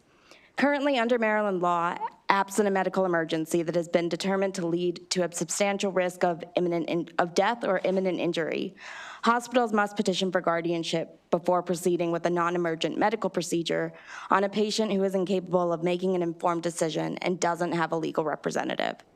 When placed under guardianship, however, patients can lose their authority to make many personal decisions, including decisions regarding their own health care, finances, and even their own relationships. And too often, these guardianship orders are overbroad, unnecessary, and permanent, stripping away an individual's basic rights to direct their own life. Alternatives to guardianship, such as advance directives or surrogate decision makers, allow for individuals to retain their decision-making authority and avoid guardianship. In recent years, Maryland has continued to expand the use of these alternatives to limit, terminate, or avoid guardianships. House Bill 1323 operates as another alternative that ensures that unrepresented patients within hospitals are not unnecessarily placed under guardianship simply to receive medical treatment. By creating a multidisciplinary surrogate committee that can consent to medical treatments on behalf of unrepresented patients, hospitals can ensure that patients will not have broad and varied rights stripped away just so their essential medical needs can be met. The over-reliance and improper use of guardianship is a complex problem rooted in disability discrimination and ageism that can have long-term dangerous consequences. However, the expansion of alternatives to guardianship ensures that people with disabilities are able to exercise greater self-determination. And studies have shown that greater self-determination leads to better life outcomes, including greater community integration, better money management skills, and greater independence in everyday life. House Bill 1323 creates another mechanism to increase the self-determination of individuals with disabilities, allowing them to lead the lives that they choose. For these reasons, DRM strongly supports House Bill 1323 and urges a favorable report. Thank you. Thank you. Are there any questions for this panel? Seeing none, thank you very much. Thank you. Okay, now we have a favorable with amendment panel, Natasha Mayhew, and if you can bring up virtually Thaddeus Pope. Go ahead and get started whenever you're ready. Yeah, good afternoon. Natasha Mayhew here on behalf of the Maryland Hospital Association in support with amendments for House Bill 1323. We thank Professor Diane Hoffman for spearheading the work group that this bill was a product of. The bill attempts to address a very real challenge that hospitals face when caring for unrepresented patients. Patients who lack decision-making capacity and don't have an advance directive or available surrogate after all the existing statutory options have been exhausted. In these situations, care teams are often left in a difficult position. They want to act in the patient's best interest, but without a legally authorized decision maker, they may have to wait months for a court-appointed guardian. During that time, treatment decisions can be delayed and patient care can become more complicated. This bill attempts to create a structured process to help guide medical decision-making in those cases, and hospitals support that goal. However, we are concerned about the bill's one-size-fits-all mandate requiring every hospital to establish a surrogate decision-making committee. Hospitals vary significantly in size, staffing, governance structures, patient populations, and communities served. Many have ethics committees, patient advisory committees, or other interdisciplinary review processes to help guide complex decisions involving patients. That said, it can be difficult to establish, maintain, and convene a committee that includes trained community volunteers that may be used infrequently or not necessary for some hospitals. To address these concerns, we propose a simple amendment that preserves the bill's intent while providing the hospitals flexibility they need. So specifically, it allows that hospitals may establish a surrogate committee rather than being required to do so, and that the attending physician may convene the committee when appropriate.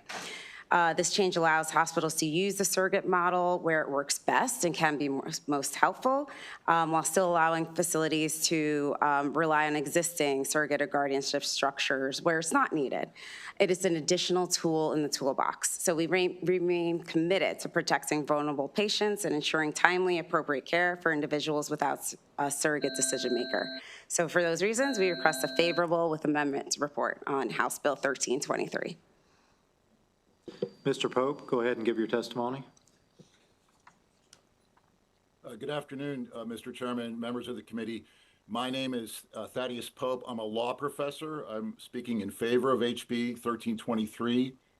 I've published a lot about healthcare decision-making for unrepresented patients. These are the most vulnerable members of society. They lack capacity to make their own healthcare decisions, and they also lack anybody available to speak on their behalf.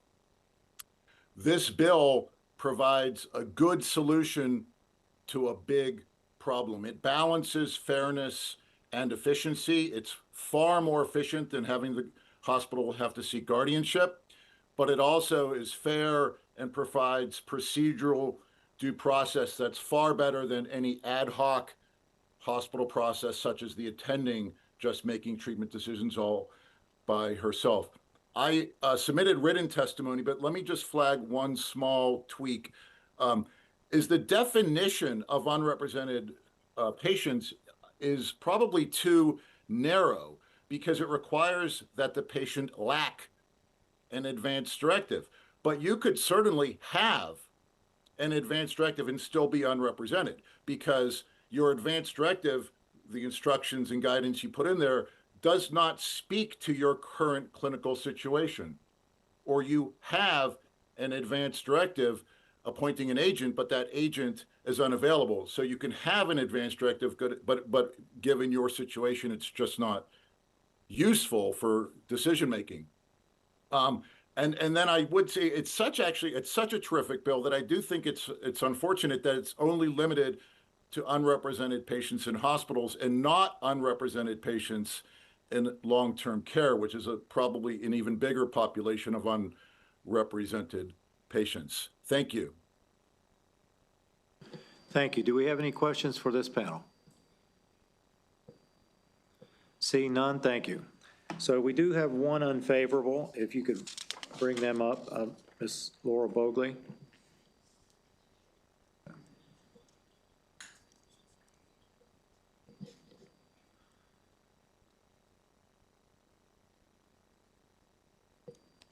Ms. Bogley, are you there?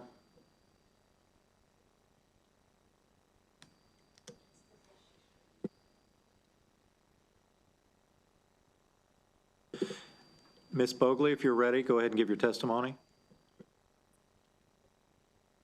Thank you, Mr. Chair and members of the committee. Again, I'm Laura Bogley, Executive Director of Maryland Right to Life. And we urge your unfavorable report on this bill that would authorize the creation of hospital death panels that could euthanize vulnerable patients who do not have representation or the capacity to give consent. The bill would put Maryland's most vulnerable populations at risk of euthanasia, including the elderly, individuals living with disabilities, those experiencing poverty, individuals in need of treatment for mental illness, our veterans, and those suffering from drug addiction. During the COVID pandemic, the General Assembly issued a crisis standard of care, giving medical providers blanket immunity for the death of their patients, whether due to medical negligence or not. Quality of life assessment panels, made up of doctors and economists, were used to ration healthcare when resources fell short. Quality panels act as death panels by using abstract math to justify withholding nutrition, hydration, or medicine from patients, effectively deciding who deserves to live based on their projected utility to society. These assessments are fundamentally discriminatory and create a subjective gap where clinical guesswork replaces the biological reality of a person's will to survive. In the United States, Medicare is generally prohibited from using quality of life assessment panels to deny coverage to patients due to concerns about discrimination. Not only would this bill legalize the use of these panels, it would do so without the patient's consent. According to the National Institutes of Health, if a patient is stable but unconscious or incompetent and nutrition keeps that patient alive, withholding nutrition can be considered passive euthanasia because the cause of death is starvation, not the disease itself. In most legal systems, this would be classified as medical negligence or homicide rather than a managed end-of-life protocol. There's no way to safeguard this bill to ensure that patient rights and health are the priority over the greed of hospitals and corporate insurance. For these reasons, we respectfully urge your unfavorable report. Thank you. Thank you. Are there any questions for this witness? Seeing none, thank you, and that concludes the bill hearing on House Bill 1323. Is there Delegate Solomon or anyone from Delegate Solomon's office here? Okay, not seeing any. Delegate Hill, we're going to move to House Bill 1249.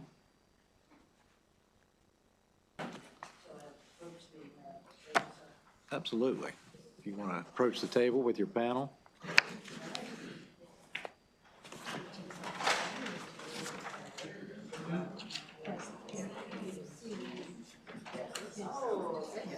Want me to look outside and see if I can find if they were in here? If you would do that, that would be great. Thank you.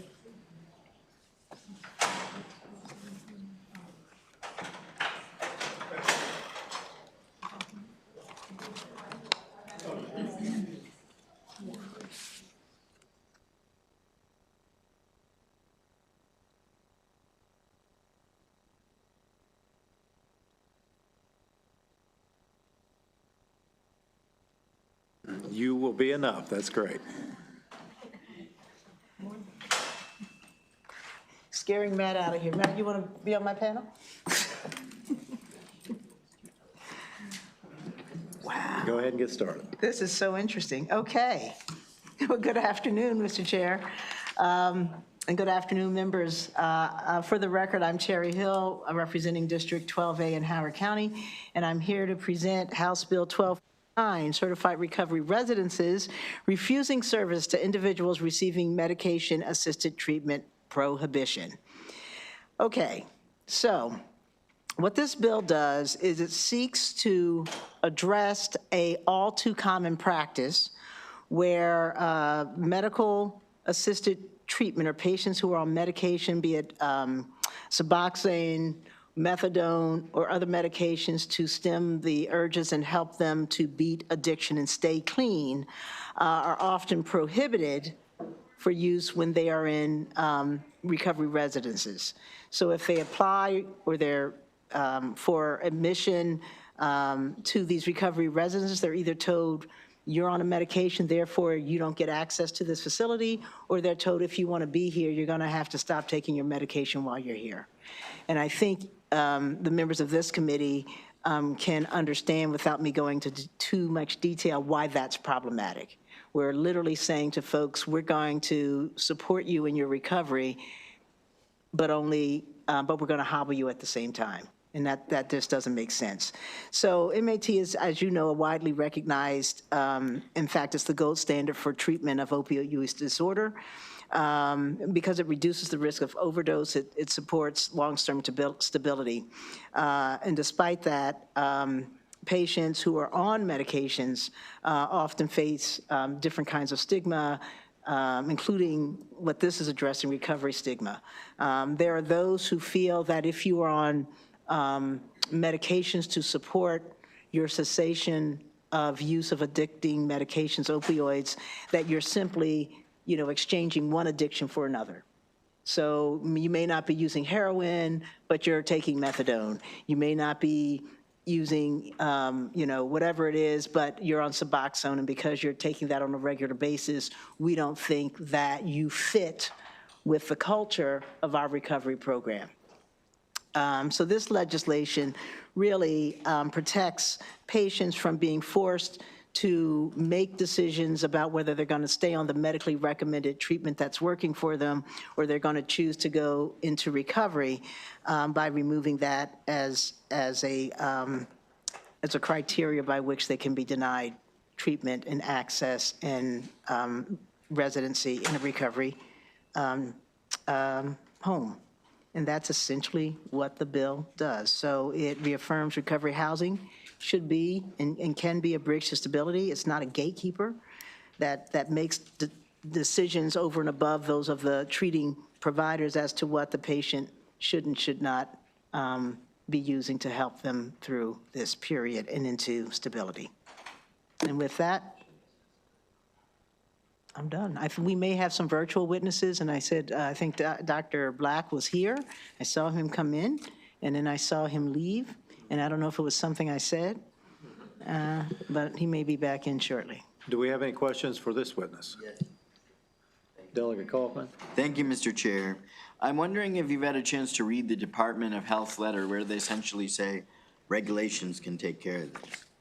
I have not, but we'd be happy to see regulations take care of that.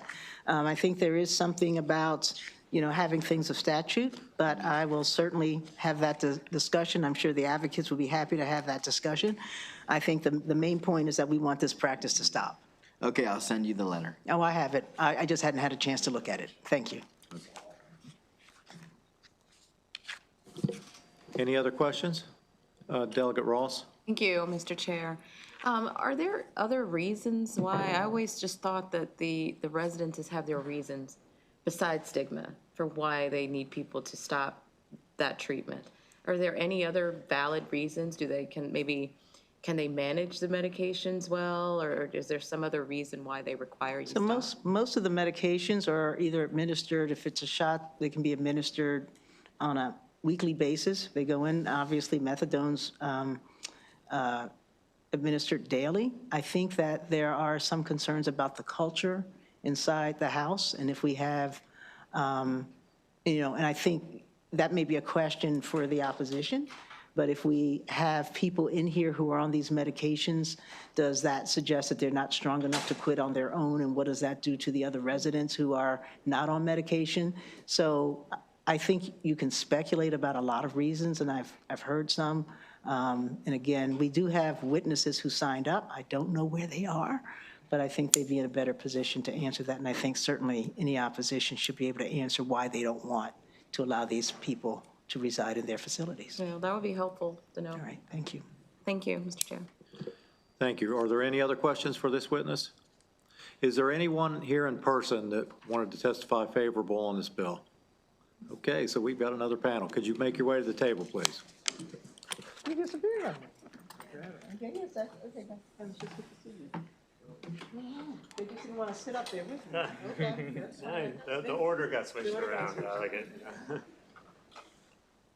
Okay, I can do this. I guess I'll start.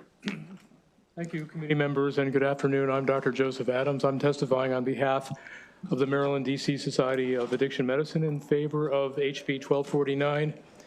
I'm going to use an abbreviation, MOUD, which is medications for OUD, or opioid use disorder, particularly buprenorphine and methadone. These two medicines are the only treatments of any kind that have ever been shown to reduce overdose deaths, and they are highly effective. They're essential for the great majority of people with opioid use disorder. They're highly stigmatized and misunderstood. This bill is an exciting opportunity to prevent relapse and overdose, to allow people to lead productive lives, and to finally make progress with our fight against overdose deaths. I did read the testimony from the Maryland Department of Health last night. MDH seems to be relying on non-existent enforcement of federal laws. If these federal laws were enforced, we wouldn't be seeing obvious and widespread prohibitions and limitations of the use of these medications in recovery residences. If they were enforced, Florida and New York would not have had to recently enact regulations that are essentially identical to HB 1249. I spoke to treatment providers and regulators in both of those states, and their system is going very well. It's not onerous. Compliance is good. Dr. Gary Sprouse, I think, was not able to wait, but he's a physician who owned and ran a recovery residence, and he was going to testify that the barriers are, not really hard. He was very successful in pretty easily providing MOUD to the residents there. I think the main issue is stigma and misunderstanding of medications that may cause some reluctance on the part of some. And the MDH testimony references a number of federal laws, most of which do not apply to recovery residences. I can go into more detail. To my knowledge, none of these federal laws have ever been used to enforce access to MOUD in recovery residences. So I hope to see stigma and ended, and we can start treating OUD more effectively. Thank you. Thank you. Whoever's next. Hi, thank you, committee, for letting me speak in favor of this bill. My name's Jessie Dunleavy. My son, Paul, died of an overdose in 2017. He had a lot of hurdles in life, capable of higher level reasoning than he was able to verbalize due to a language impairment. He was underestimated in and out of school. Teachers and family loved him, but otherwise he was marginalized, often bullied, and his feelings of inadequacy grew. And by his 20s, he discovered self-medicating, leading to new heights of suffering and mistreatment. I advocated for him relentlessly in special education and as he entered the harrowing world of addiction. It pains me to recall the string of rehab programs, more than a dozen over 10 years, which each time with high hopes and each time another failure, leaving Paul more despondent. We weren't told about medications, and he was subject to 12-step programs only, poorly suited for a person with a language impairment. But we've been here before. In the 1980s, the outbreak of AIDS claimed thousands of lives. Affecting mostly gay men, sufferers faced discrimination. Homosexuality was a crime, a choice with consequences, and the government drug its feet for 10 years. AIDS activists pushed for change, providing needle programs, harm reduction, and joined by scientists, the government finally took action. Now, and the deaths, as everybody knows, went down significantly and continue to. But now in treating opioid use disorder, we're facing the same kind of thing, even though now the research is conclusive, but the barriers are similar. The human suffering is met with indifference. Myths fuel stigma and derail progress. Healthcare is the answer, but stigma vilifies those who need help. It's really hard to understand how we allow recovery programs to deny admission to those on life-saving medications. The science has proven it's the most effective way to overcome this terrible condition. Thank you so much. We're sorry for your loss, and thank you for sharing your story with us. Thank you. Dan? Good afternoon, members of the committee, Chair Johnson. For the record, my name is Dan Rabbit. I'm the Policy Director for Behavioral Health System Baltimore. BHSB is the local behavioral health authority in Baltimore City and a strong supporter of this bill. We thank Delegate Hill for bringing it. MOUD is the gold standard. Relapse rates without medication in treating OUD is 80 to 90%. It's very challenging to stop using opioids without support. With MOUD, it's below 50%. The science is clear, but there is still a tremendous amount of stigma around MOUD. We can speculate about why. I think a lot of people came up at a time when it wasn't as well understood how useful MOUD was and where stigma was just very prominent, that it wasn't really getting clean. It wasn't really entering recovery, but that's just wrong. You can dramatically improve your life with MOUD and dramatically reduce the likelihood of arrest, overdose, relapse, and the like. What this bill does is it doesn't even require recovery houses to offer MOUD. It just says they can't deny you placement if you are already taking the medication, or require you to taper off of it if you move in. BHA says that they have non-discrimination policies in place. We are a local arm of BHA. I have no idea what they're talking about. They have never taken any sort of enforcement around that. The non-discrimination policies may exist on paper, but they require enforcement and oversight to work. Like, we wouldn't say we are enforcing non-discrimination in housing without checking to see if protected classes are being discriminated against. We wouldn't put it on the person to have to report it. We have actual oversight and enforcement of the policy. What BHA does do is they offer certification for recovery residences, and that certification is based on the National Association of Recovery Residences standards, which do not include anything about MOUD. All they say is that a recovery residence must have a policy and procedure that addresses residents' prescription medication use. That policy and procedure can be MOUD not allowed. So that is not part of the certification process. We believe that it should be, and that there is already a certification process that exists and people who are doing that certification. So we think this is a reasonable approach. Thank you. Go ahead and get started next. Good afternoon, members of the committee. Thank you for the opportunity to testify today. My name is Matthew Pica, and I'm here on behalf of Living in Recovery in support of House Bill 1249. Living in Recovery operates 3 recovery residences in Howard County, providing safe, structured, and supportive housing for individuals working to rebuild their lives after substance use disorder. House Bill 1249 ensures that individuals who are receiving medication-assisted treatment, such as medications prescribed for opioid use disorder, are not denied access to certified recovery residences simply because they are using a medically approved treatment. Medication-assisted treatment is widely recognized by medical professionals as an evidence-based approach that helps people sustain recovery, reduce relapse, and ultimately save lives. Individuals who are committed to recovery and following a physician-directed treatment plan should not face barriers to accessing supportive housing.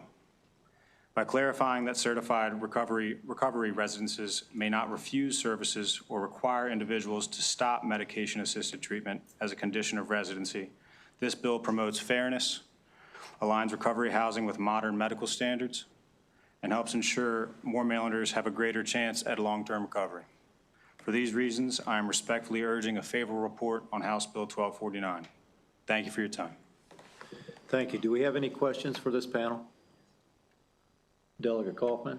Yes, my question is, some people watching this hearing must say, well, can't they just get off the medication for a little bit so they can be served? So can you articulate why it's important for people to stay on the medication?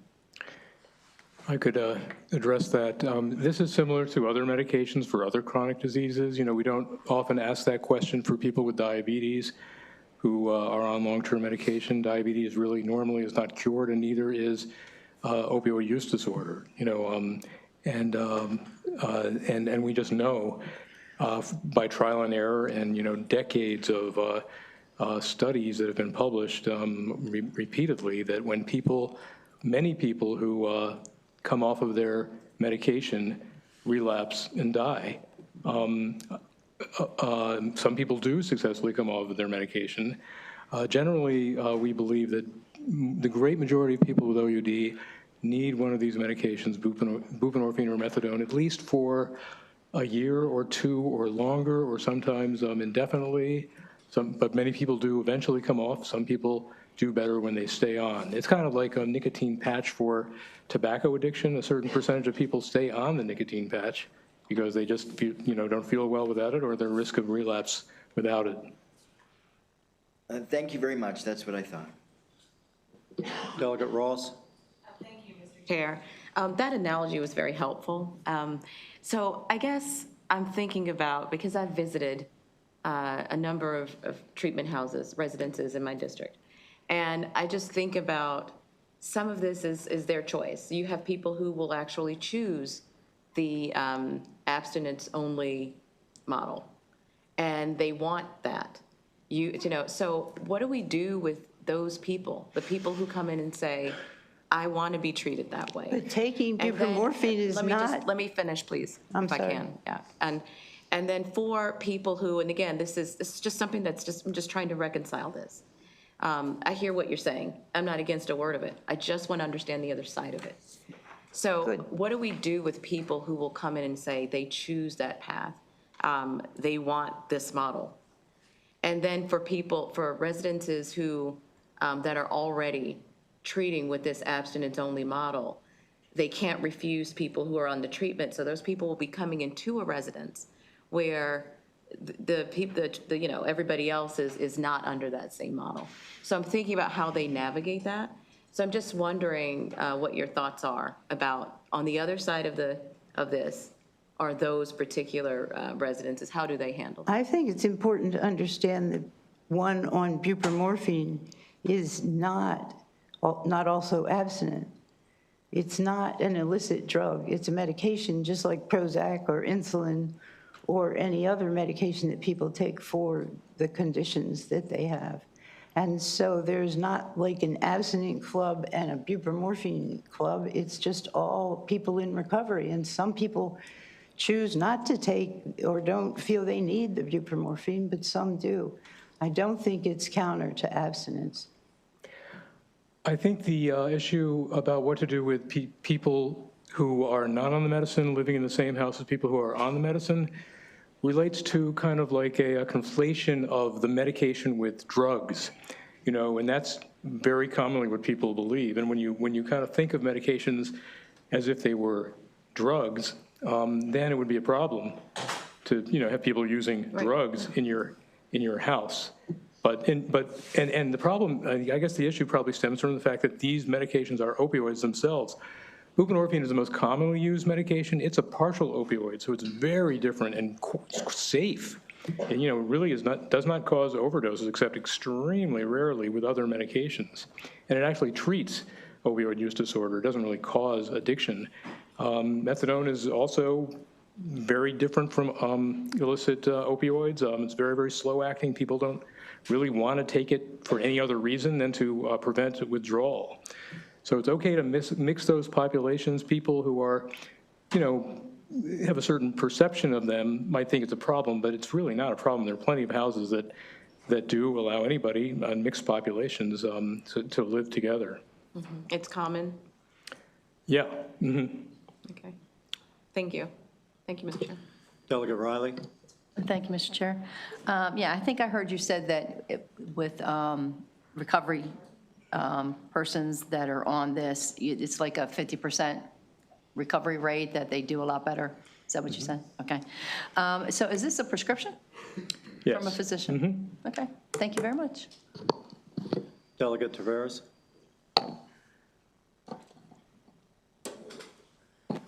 Thank you. That's so interesting because I work a lot with the folks in my district that are exposed. And so one of the biggest concerns is Suboxone, that it is for them a very addictive, and they feel physically nauseous. So I do, when I try to get them into rehab, the Salvation Army only is a cold recovery for rehab. They don't allow any drugs there. So this wouldn't be acceptable. But okay, so it's interesting that you say that people can do this together, because I think that is not the exposure of the other drug an issue? Like I said, the people don't have a craving to get high on methadone or buprenorphine like they do with illicit, well, they usually don't with other drugs either, except in the beginning of their addiction. We explain to every new patient the distinction between addiction and physical dependence. These medicines really don't cause addiction. They do cause physical dependence, meaning that if you try to taper off of them too quickly, you would get sick. But those two issues are conflated a lot. Addiction is something that causes harms, and these medications really, improve the harms. They treat the addiction. So it's I was in a setting where I was treating outpatients, and we told people to keep their medicine secure in a lockbox, but they were living in the community, and that was not a problem. Just like other medicines, like buprenorphine, for example, it's much safer than pain medicines. It would be very hard to overdose on buprenorphine, but pain medicines, opioid pain medicine, are potentially dangerous, and they're in people's medicine cabinets where they probably shouldn't be, but it's kind of similar. Could I offer a response as well? I know it's one witness per question. One answer per one panelist. Can I just do a quick follow-up? Quick, yeah. I just wanted to, do you have something to add? I don't want to cut you off if you had a follow-up, but I think if I may, the most important thing about these medications is they work tremendously well. So trying to stop using opioids without these medications, the relapse rate is very high. The likelihood that you're going to have an overdose is very high. The likelihood that you're going to succeed in attaining recovery, reconnecting with your family, getting a job is relatively low. Taking these medications, maybe you need to take them for 6 months, maybe you need to take them for a year or two, maybe you take them for many years. But taking these medications allows you to live a healthy and productive life.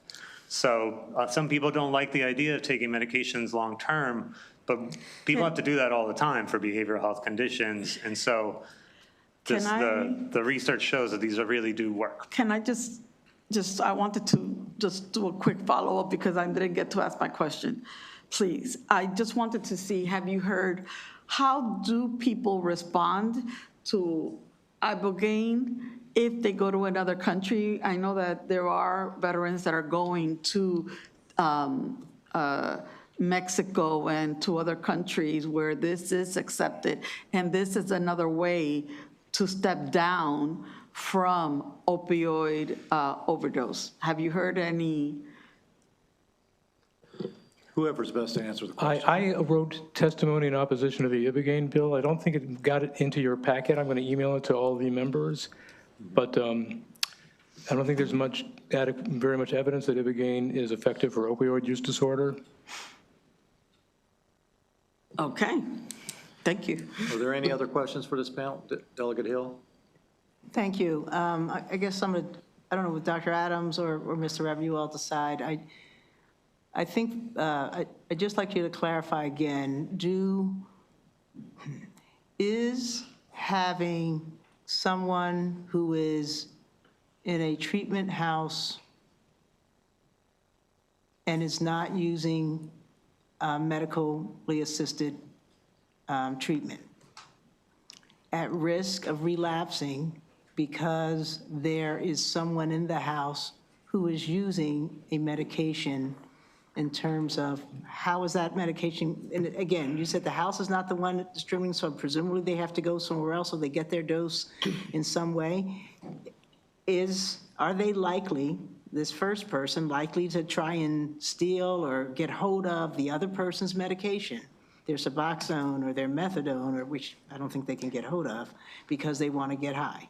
Is that going to break their sobriety? It is important to prevent diversion. There is, if you don't take precautions, some of that medicine will be stolen. It's valuable, can be sold. People don't really get high off of it. By far the most common reason that people might want it is either to sell it or to prevent withdrawal. But really not to get high. That would be very rare. And so the reason we're not concerned that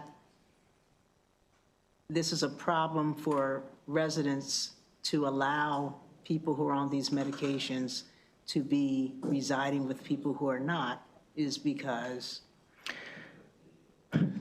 Well, because the House takes precautions. Dr. Sprouse was going to testify that in his recovery residence that he owned. And it's usually, I don't think that's very difficult to prevent theft. But I don't think that people would, develop a craving to take one of those medicines because somebody else was taking it. Thank you. Delegate Riley, did you have another question, or? Okay. Thank you. Did anyone else have a question for this panel? Seeing none, thank you very much. And is there anyone that we missed that's here in person to testify favorably on this bill? Seeing none, we're going to go to virtual witnesses. These are favorable. I think we have 3.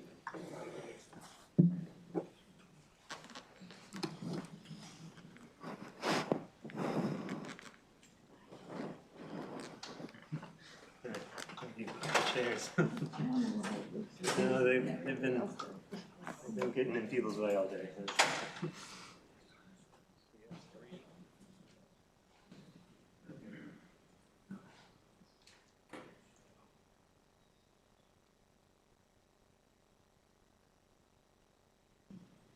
I could start.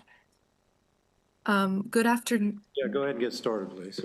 Good afternoon, Madam Chair, Vice Chair, and committee members. My name is Michelle Lifshin, and I am here today representing On Our Own of Maryland. We're a nonprofit, peer-run behavioral health education and advocacy organization with 20 affiliate wellness and recovery centers that support individuals with Good afternoon. Oh, I'm echoing. I'm so sorry. Good afternoon, Madam Chair, Vice Chair. I'm so sorry. I started echoing. If you could shut your live stream off, is in strong support of if you could House shut your Bill live stream off, 1249. please. Certified recovery residences provide individuals recovering from a substance use disorder with a supportive, safe home where they are surrounded with stability, structure, community, and support along their recovery journey. A safe, stable home is essential for anyone's recovery, and especially so for someone who is in substance use recovery, as is a supportive community. Many certified recovery residences limit or prohibit access to MOUDs, even when they're prescribed by a medical provider, and is the treatment preference of individuals seeking access. This leaves the individual having to choose between having a safe space to live for their recovery and having access to a highly effective, evidence-based treatment for SUD, and that have been shown to reduce the risk of overdose use, relapse, and overdose deaths. Federal law prohibits someone from being denied access to a recovery residence based on if they take an MOUD. Despite this, residents continue to be certified when they limit or restrict MOUD access, and enforcement for this becomes on the recipient receiving services. Access to recovery housing has been associated with decreased substance use, lower rates of incarceration, increased employment, and improved family relationships. This bill would reduce barriers to access, reduce the risk of relapse, and save lives. Honor Own of Maryland supports all pathways to recovery. Having the ability and access to exercise personal choice and the treatment and support that works best for each individual person is integral to recovery. House Bill 1249 protects consumer choice and access to life-saving recovery supports. We urge a favorable report. Thank you. Ms. Steinberg, can you get started with your testimony? Thank you for the opportunity to testify in support of HB 1249. My name is Deb Steinberg, and I am a senior health policy attorney with the Legal Action Center. Our organization uses legal and policy strategies to fight discrimination against people with substance use disorders. On the policy side, we lead the Maryland Parity Coalition to protect access to substance use disorder treatment. And on the legal side, we provide free legal services in New York State to challenge practices just like those in this bill, where places of public accommodations deny or limit access to individuals because they have or are in treatment for a substance use disorder. To be clear, federal anti-discrimination laws, including the Americans with Disabilities Act, the Rehabilitation Act of 1973, and the Fair Housing Act, all make it illegal to deny someone access to recovery residences because they take MIUD. The Department of Justice has affirmed this. Nonetheless, many recovery residences continue to restrict or prohibit the use of MIUD, preventing individuals who take these medications from accessing housing. I repeat, this is illegal discrimination regardless of your personal feelings on the matter. Can you imagine denying housing to someone who is using insulin to control their diabetes? Or denying housing to someone taking any other FDA-approved medication? Can you imagine not letting me participate in this hearing because I take medication for epilepsy or for anxiety? That's essentially what these policies are, and facilities with those policies should not be certified in the state. By adopting HB 1249, Maryland will get the tools it needs to ensure quality and compliance with civil rights obligations and simultaneously improve access to and reduce the stigma around MIUD, particularly in light of federal non-enforcement of anti-discrimination protections. Thank you, and we urge a favorable report. Thank you. Is there a virtual witness, Nancy Rosen-Cohen? Let the record show we called Nancy Rosen-Cohen, and she is not with us today. Do we have any questions for this favorable panel? Delegate Ross?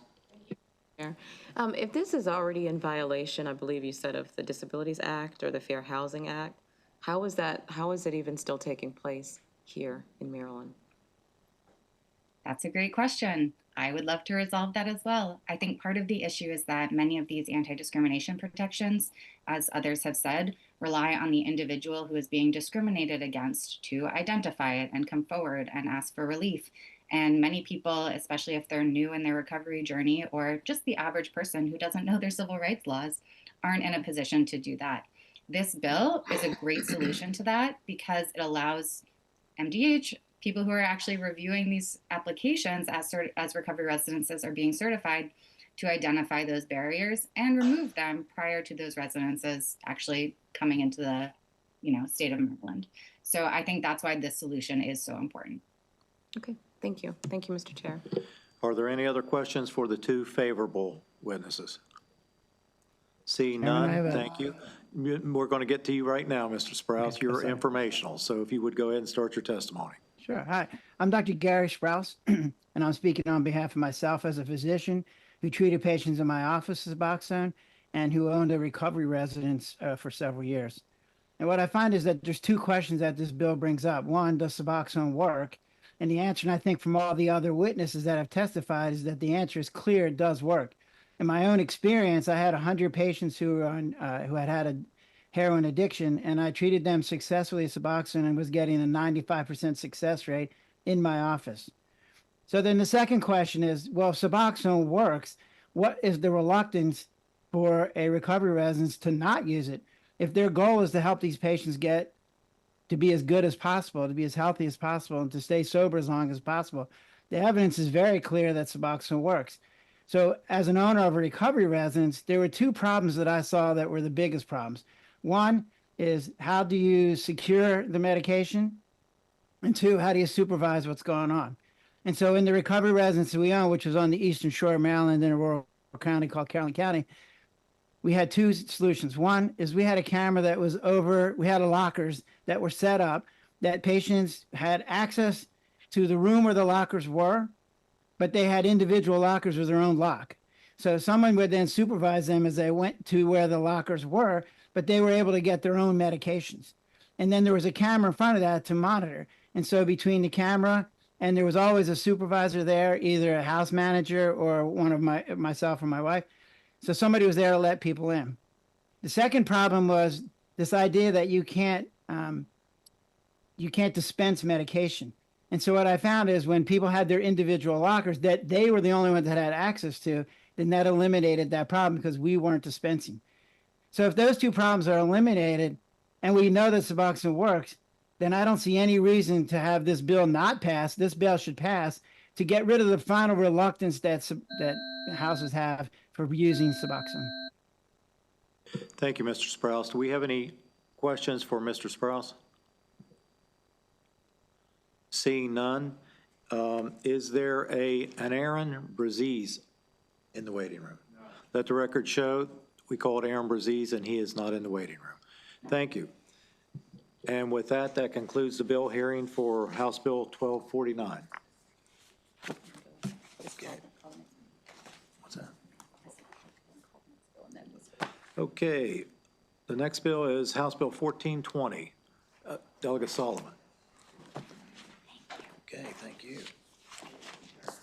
You want to go ahead and bring your panel and you can get started when you're ready. This way.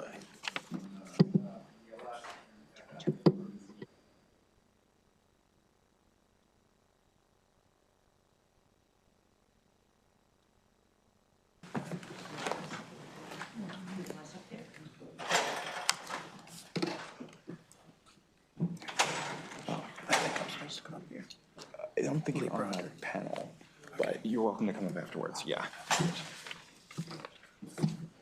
Good afternoon, everybody. It's nice to see you all. I promise these are the last two bills that I have to present in the Health Committee this year. And I am here actually in my capacity as the chair, or co-chair of the House Joint Audit, the House co-chair of the Joint Audit and Evaluation Committee. And I'm here to present, for the record, House Bill 1420. And actually, this is a bill that has been unanimously endorsed and supported by the Joint Audit Committee, which, as many of you know, is made up of bipartisan members of both the House and the Senate. And so last week, we agreed to, again, vote this bill out unanimously. I have another bill that I'm going to present next. And this one's fairly easy. So this is part of an audit package that we have been working on collaboratively through the Joint Audit Committee, again, through the House and the Senate, bicamerally, bipartisanly, with the administration as well as with the agencies. And I know Hannah Dyer, who's with the governor's office, extends her regrets. Unfortunately, she got stuck in a meeting, but she has been working with us. And this bill came directly out of an audit. Delegate Solomon, can I yes. just ask you to pause for one moment? Because Sure. we do have a couple of members from Judiciary coming over. Sure. My apologies. Do you want me to go to 1372 instead? Let's go to 1372, and that'll give them a little bit of time to get here. Yeah, no My worries. apologies, thank you. No, We are no. Flexible, it is that There's time a lot of moving parts the here. session. This one's got a little bit more conversation with it anyway, so that'll give the judiciary folks plenty of time to get up here.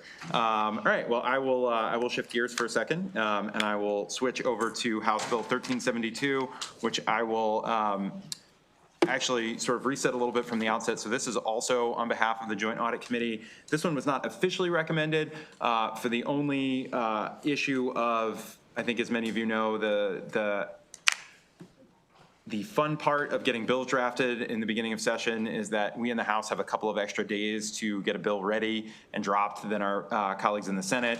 So this bill was officially not cross-filed because some of this was a little bit of a moving target as we were working on our audit package. So this one has been introduced in the House, has not been cross-filed in the Senate, but we have been working really collaboratively with with folks in the Senate, with my co-chair, Senator Heddleman, with the Senate side of the Joint Audit Committee. And again, this has been working in collaboration with the Speaker's office, the Senate President's office, and our partners in the administration and in the governor's legislative affairs team. And again, Hannah Dyer would be here to testify in support of the bill, but is unfortunately stuck in a meeting, and she is the governor's legislative affairs team. I think, Madam Chair, is that where you have to go to? No, I was going to say that I can give context to this hearing because I just spoke to Hannah Dyer and she confirmed that she is in support and has been working diligently with the sponsor on both of these bills. Thank you, Madam Chair. Much appreciated. So this bill is, again, in regards to the audit of the health professions boards and commissions that was officially conducted last year, and we had a hearing on it in November. And this bill really does two things. The first thing that this bill does, I think, is in regards to an issue that I know this committee, particularly the vice chair, who I know is not here, but has done just tremendous work on, which is addressing the, I think, distressing backlog of inspections of nursing homes, of assisted care facilities. And so I think the audit committee was equally distressed by some of the findings that we had. And again, I will preface this by saying these are issues often that go back multiple administrations. And so the priority of the audit committee was not about assigning blame. It was really about fixing the problem. And we've put a real emphasis on really putting bills together that occasionally address very specific issues. This is, again, part of a 6-bill package. The other 4 are in the Government, Labor, and Elections Committee. But this was really about looking at fixing a couple of key issues, which we'll get to in 1420, but also looking at sort of holistic solutions and systemic solutions so that these don't keep recurring, or if we see a change in administration or change in personnel, that these don't continue with, we don't see them popping up again.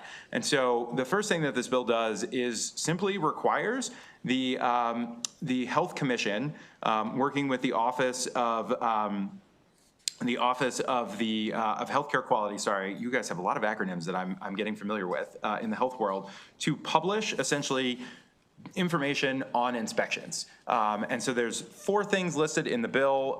We do have a sponsor amendment that you all should have gotten earlier, but the 4 things, we did take one of them out. It essentially looks at when they were last inspected, information on the ratings that come with the inspection.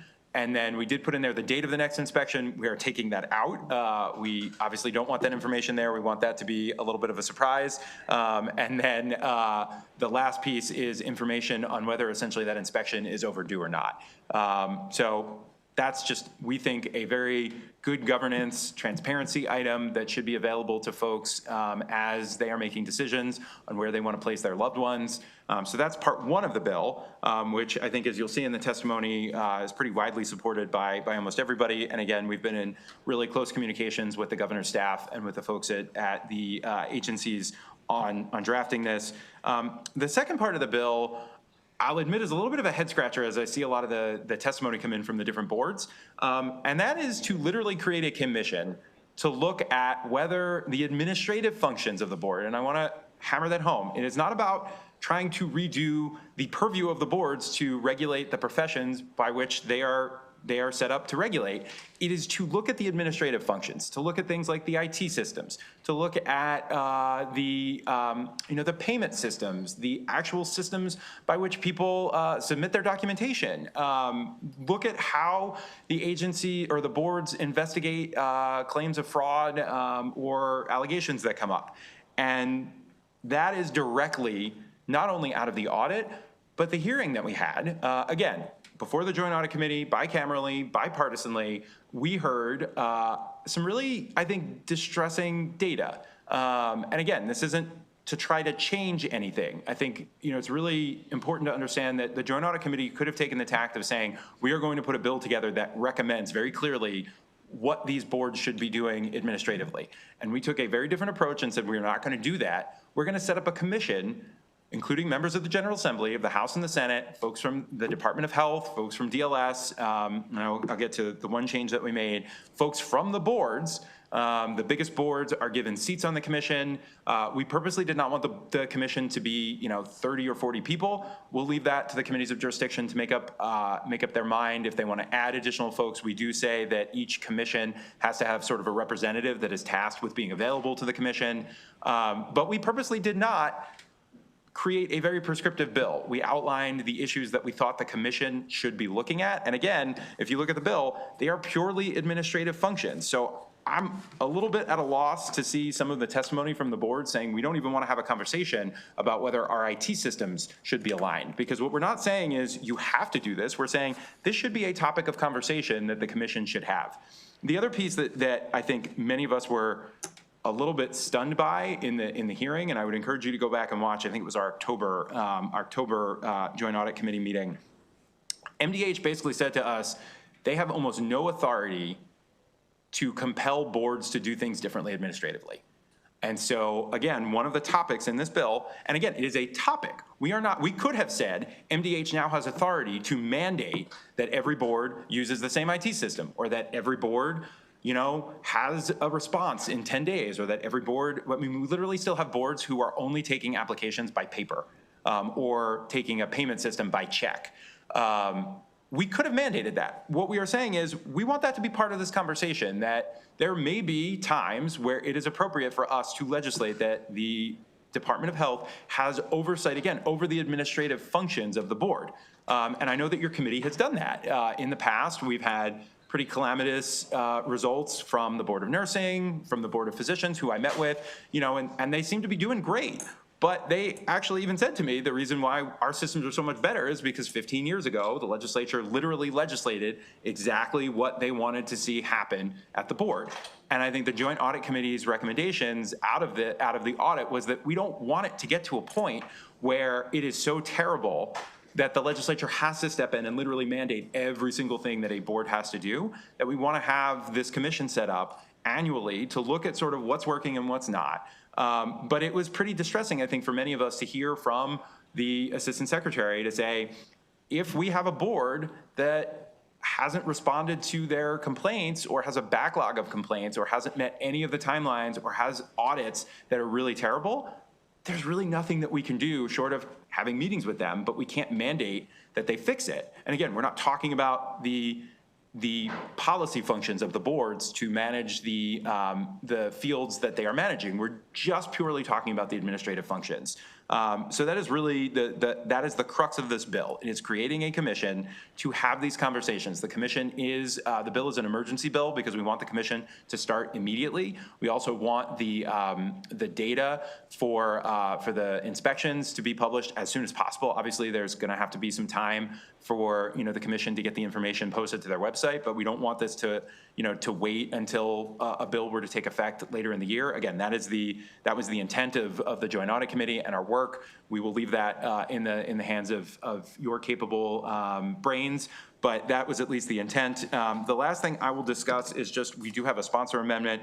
We made one, I think, pretty significant change to the commission. It is no longer staffed by the Department of Health. It will now be staffed by DLS. And again, that is a reflection. It is not our intent to, sort of put our fingers on the scale here at all. We want to make it clear that this is a commission to discuss policy ideas. Obviously, whatever recommendations come out of that commission still will have to go through the General Assembly and the relevant committees. And then we did tweak there's a piece in here about having certify from each board that they have the proper security protocols for their IT systems. There's already a similarly existing sort of policy for that, and so the amendment now just essentially codifies what is the existing policy, and again, that was a request of the administration. So with that, Mr. Rubenstein is here for questions. I think I sort of covered what was in the audit. He's going to present on the next bill, and Ken Weaver is here as well, who is staff with DLS and the Joint Audit Committee, is here for information and questions.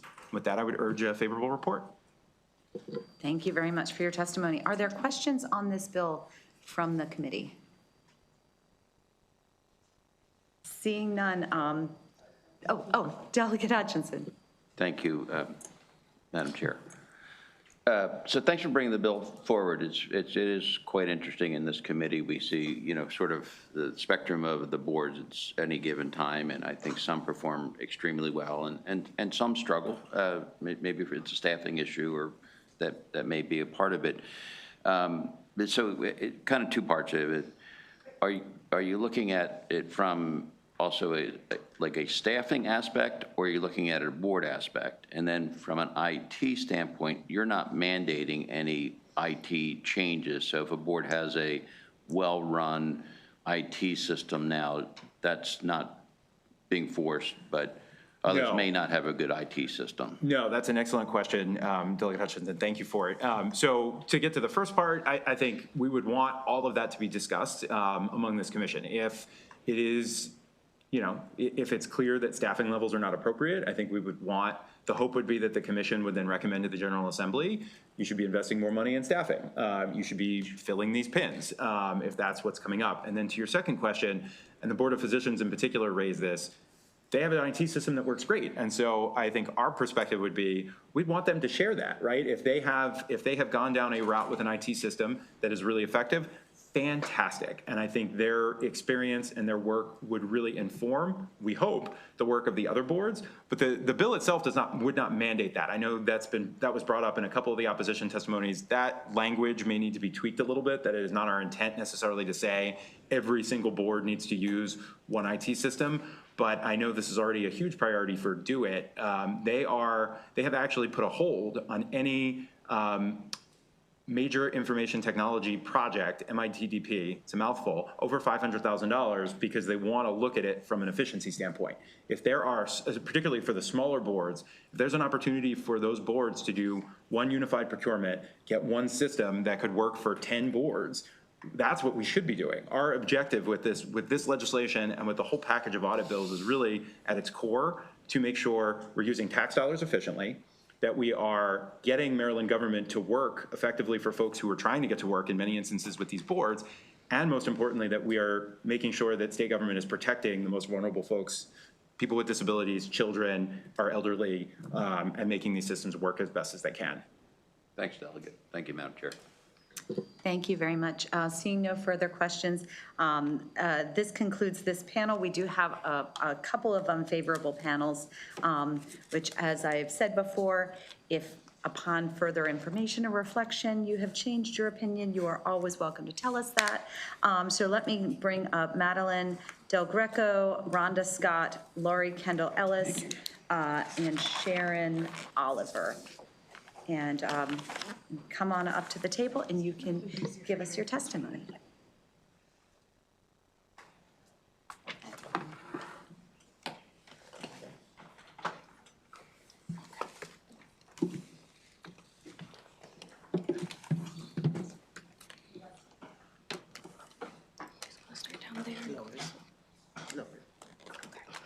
You want me? I guess I'm chosen to begin. Good afternoon. I am Laurie Kendall Ellis. Of course, when I'm nervous, I talk very quietly. I am Laurie Kendall Ellis, Executive Director of the Board of Physical Therapy Examiners. I am here today in opposition to HB 1372 and to serve as a resource to the committee. The board appreciates the goals this legislation seeks to advance, but the transparency and accountability measure it envisions are already in place. First, an accountability structure already does exist. The MDH IACS works with the health occupation boards on audit findings, corrective actions, and accountability timelines, with standardized reporting to the Office of Secretary, OLA, the Department of Budget and Management, the JAEC, the General Assembly, and the Governor's Performance Cabinet. Second, the data already exists. The work has either been completed or is actively underway. The Commission to Study the Healthcare Workforce Crisis examined the MDH Health Occupations relationship, recommending continued administrative collaboration while affirming the board's statutory independence. The Governor's Government Efficiency Commission has collected data on licensing, fees, criminal history, and IT systems that are meeting the DoIT standards.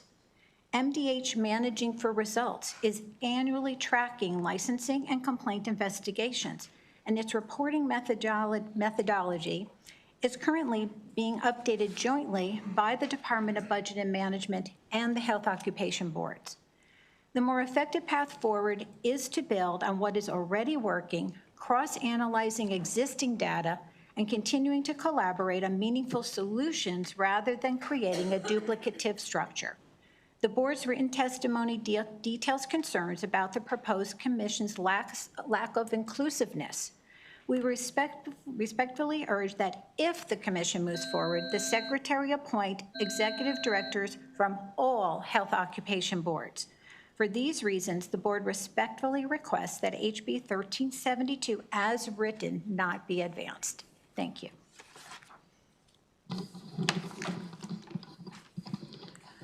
Good afternoon, Madam Chair, members of the committee. For the record, my name is Rhonda Scott. I'm the Executive Director for the Maryland Board of Nursing. The Maryland Board of Nursing submitted a letter of concern in response to House Bill 1372. So the Board of Nursing does appreciate the sponsor's intent to improve coordination and administrative efficiency among Maryland's health occupations boards. These are important goals that the board strongly supports. Since 2023, the board's infrastructure operations have been placed under the authority of the Secretary of Health. During this time, the board has benefited from its working relationship with the department. Collaboration between the department and the health occupations boards has strengthened administrative support, improved communication, and enhanced coordination on operational issues. However, the board respectfully believes that House Bill 1372 is not the appropriate mechanism to address the concerns the bill seeks to resolve. The board believes that much of the reaction prompting this legislation appears to stem from audit data collected between 2019 and 2023. Since that time, the department and the health occupations boards have already taken significant steps to address many of the issues identified, including improvements in administrative processes, modernization of licensing systems, and increased coordination between boards and the department. The board is also concerned with the bill's intent to fund the development of a uniform licensing system using revenue generated by the health occupations boards. These revenues are derived from licensing fees paid by nurses and other licensees and certificate holders and are intended to support the regulatory and public protection responsibilities of each board. Redirecting these funds toward a statewide system raises concerns about whether boards will continue to have the resources necessary to fulfill their statutory responsibilities. The board remains committed to continuing to work with the department and the General Assembly to improve efficiency, transparency, and service to licensees and the public. However, we believe those goals are best achieved through continued collaboration rather than creation of a new commission structure and the redirection of board revenues. For these reasons, the Maryland Board of Nursing respectfully requests an unfavorable report. Thank you, and I'd be happy to answer any questions.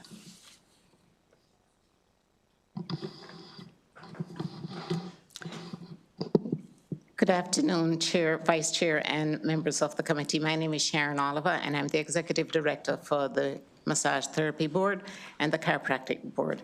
On behalf of several other boards, I'm here today to respectfully request opposition to HB 1372. The boards are happy to participate in efforts to improve performance and accountability.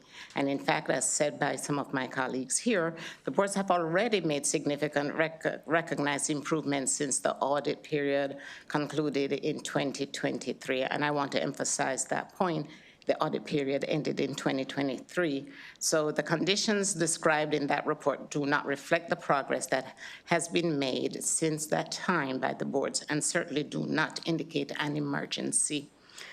During the audit period, the boards face unusual challenges, including high vacancy rates, the cyber attack, which left the boards without an operating IT system for more than a year.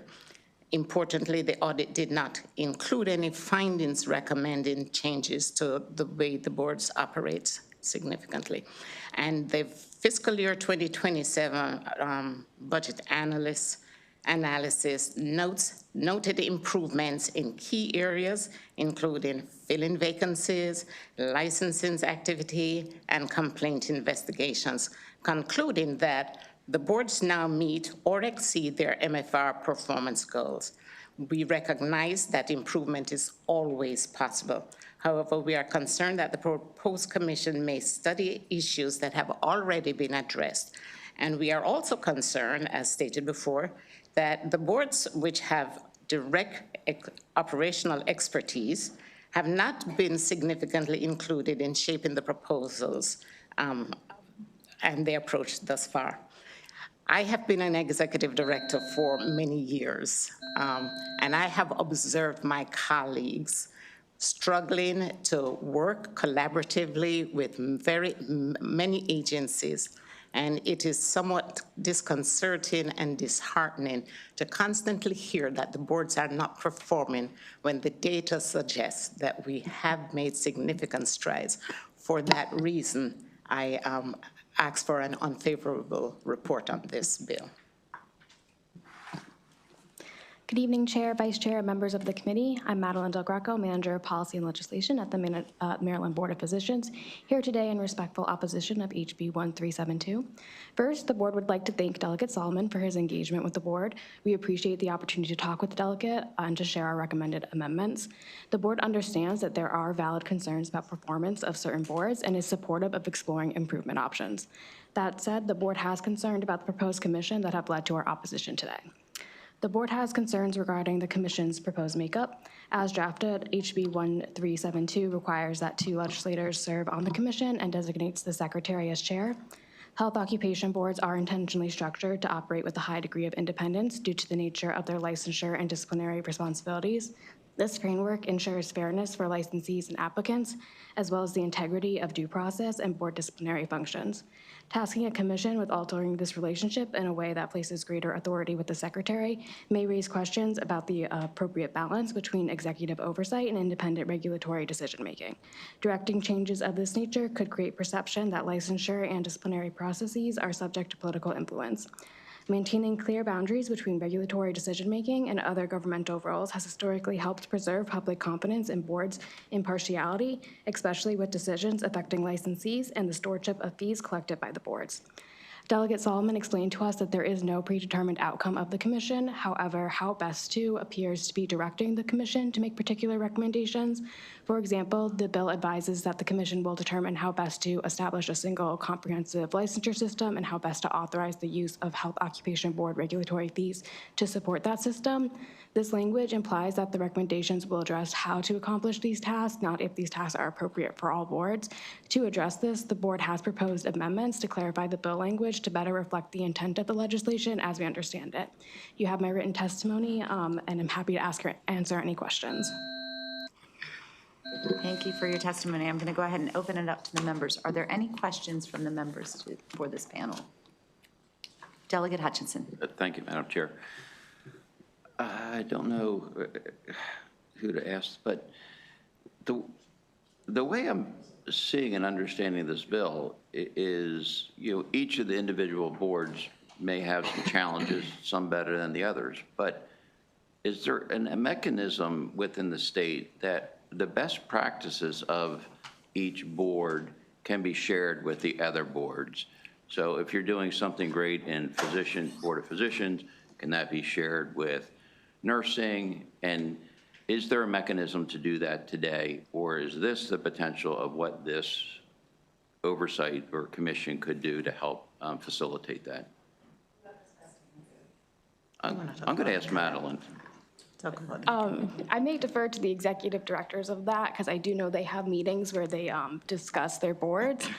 So is that okay if I defer to them? The boards have a very collaborative process right now. And each month we meet and we share resources, we share ideas, we collaborate. I share my spreadsheets or whatever tools that I use to ensure that I meet the audit compliance with other boards. I share some of my IT programmer to help other boards who may need, like we're bringing another board online so they no longer have to accept check payments. So the boards have been working collaboratively for quite some time now. And every month we meet, we discuss and we share ideas and we loan each other resources as is necessary. As a matter of fact, there was an RFP that was put in place several years ago, I believe it's in 2024, to look at a licensing system that possibly could be shared by the smaller boards. That RFP proposal was put on pause by a former secretary. So the boards have been making the effort to work collaboratively and to improve our systems. And quite frankly, it just feels as if no matter what we do, it is not good enough.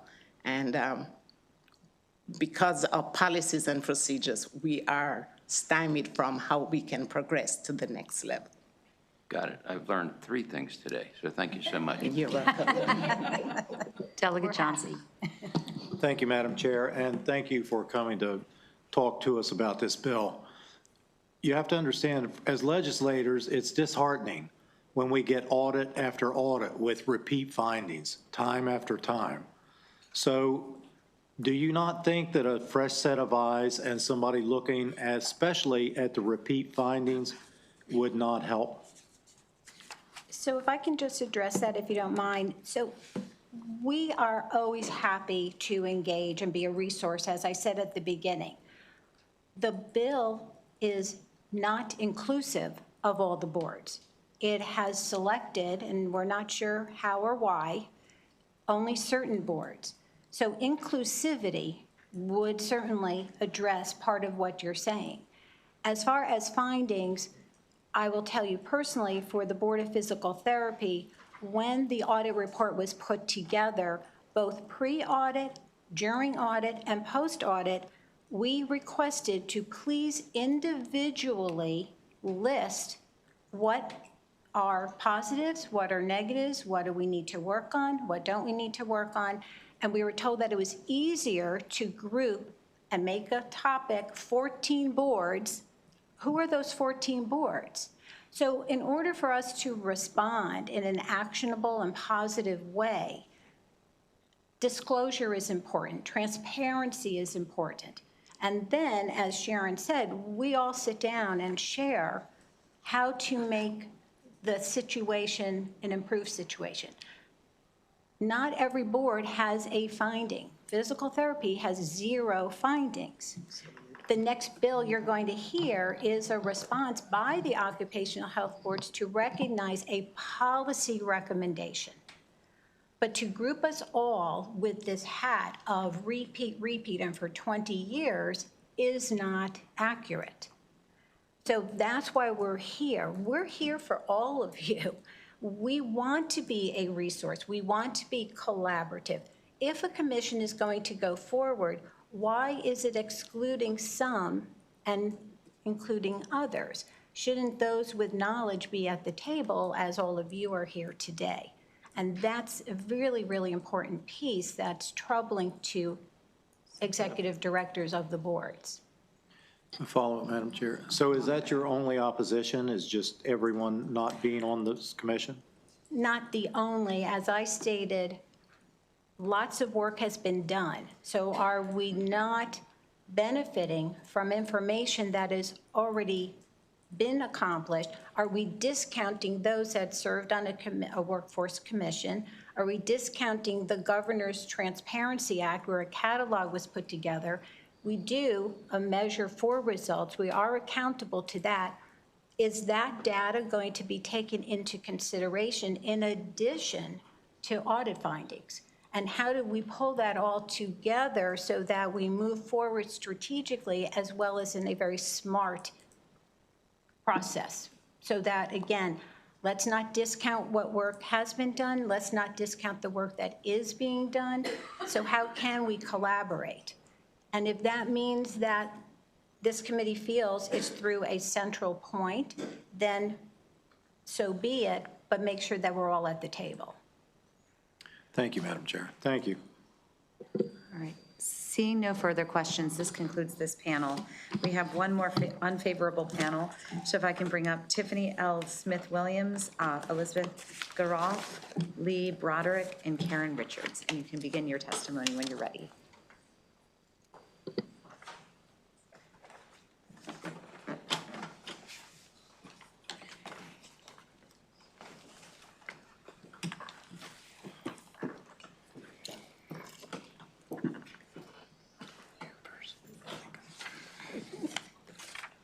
Good afternoon, Madam Chair, Vice Chair, and the committee. I'm Tiffany Smith-Williams. I am the Board Director for the Board of Acupuncture. I don't want to reiterate a lot of points that have already been shared. I do want to echo the fact that the boards appreciate Delegate Solomon's attention and support of the boards. And I do want to echo that we do want to work with him cooperatively to make improvements. We agree that there are operational weaknesses that must be addressed and that change can bring about improvement. However, the perception seems to be that the boards are the only members in the relationship that must make change. The boards support efforts and desires to bridge, build, and work to continue to do the work that has resulted in improvements in communication as well as goal achievement. The boards are comprised of dedicated public servants ready to partner with our leaders and our stakeholders to identify and strategize the best way to accomplish our shared goal, which is to protect the health, safety, and welfare of the public. However, as written, HB 1372 is what the board opposed as it was written. Being here today and listening to the delegate's testimony, we definitely have better understanding of what his goal was. We didn't have that prior to now. So again, the opposition is specific to things like making recommendations to have authority to use the board's funds as needed, when we definitely have concerns about affordability and sustainability going forward when someone else makes those decisions. So again, I thank you for being able to testify, and I'm here to answer any questions you may have.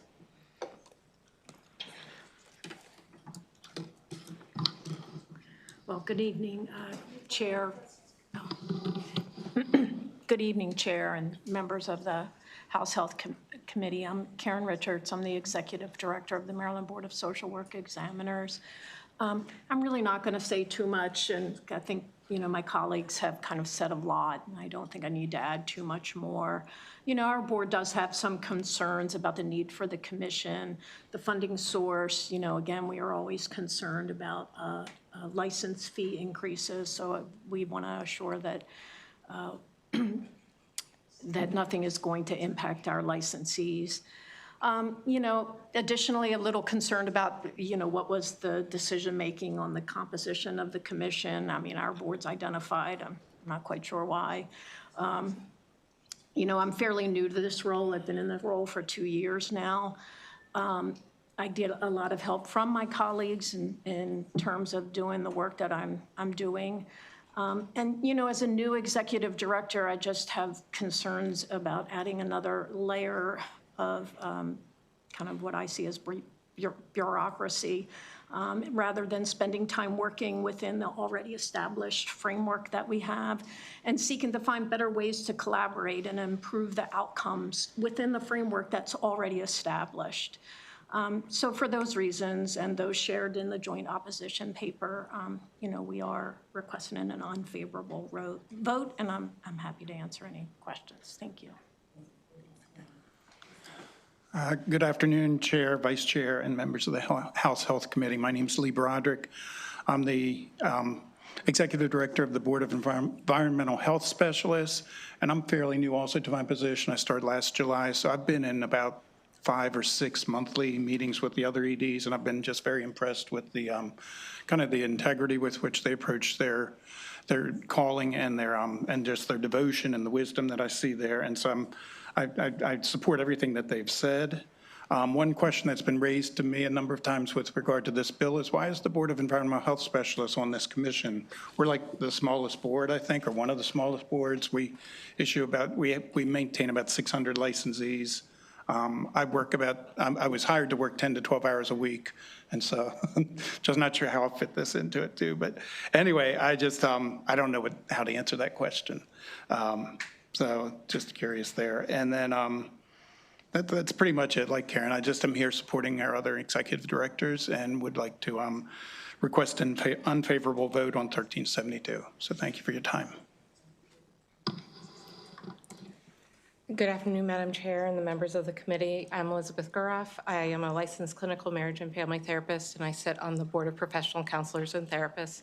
I sit on our Legislative and Regulation Committee. And also, you've heard kind of from everybody, we are not represented on the board, but we are on the commission that is recommended. And we have a lot more than 600 licensees. So we're also not clear how the people were determined to be on it.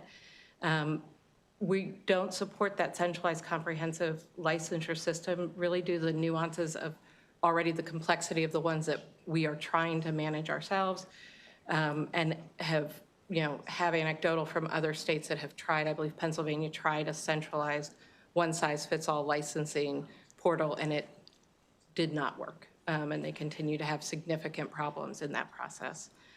So we also, for all the reasons, I don't need to reiterate them, the executive directors have done a really good job.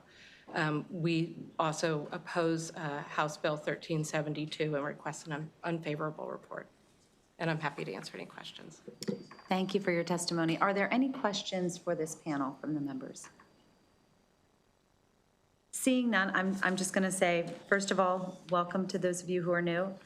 I, too, am new to this position. New is not bad. But I'm just going to say two things. I think sort of the overarching message of this is don't take it personally. This is a reflection of us trying to modernize and figure out the best path forward. And also, change is hard. But I know that you have the bill sponsor behind you, who has another bill, so I don't think he can go away and talk about it right now. But I'm sure that he will. I see he's already working it out in the background. So I'm sure that he will avail himself of your expertise, and we can figure it out. So thank you very much, and thank you for your good work. This does conclude the bill hearing on House Bill 1372. We're going to go to House Bill 1420, and I believe we are joined by some members of Judiciary. But this one will be pretty quick. All right.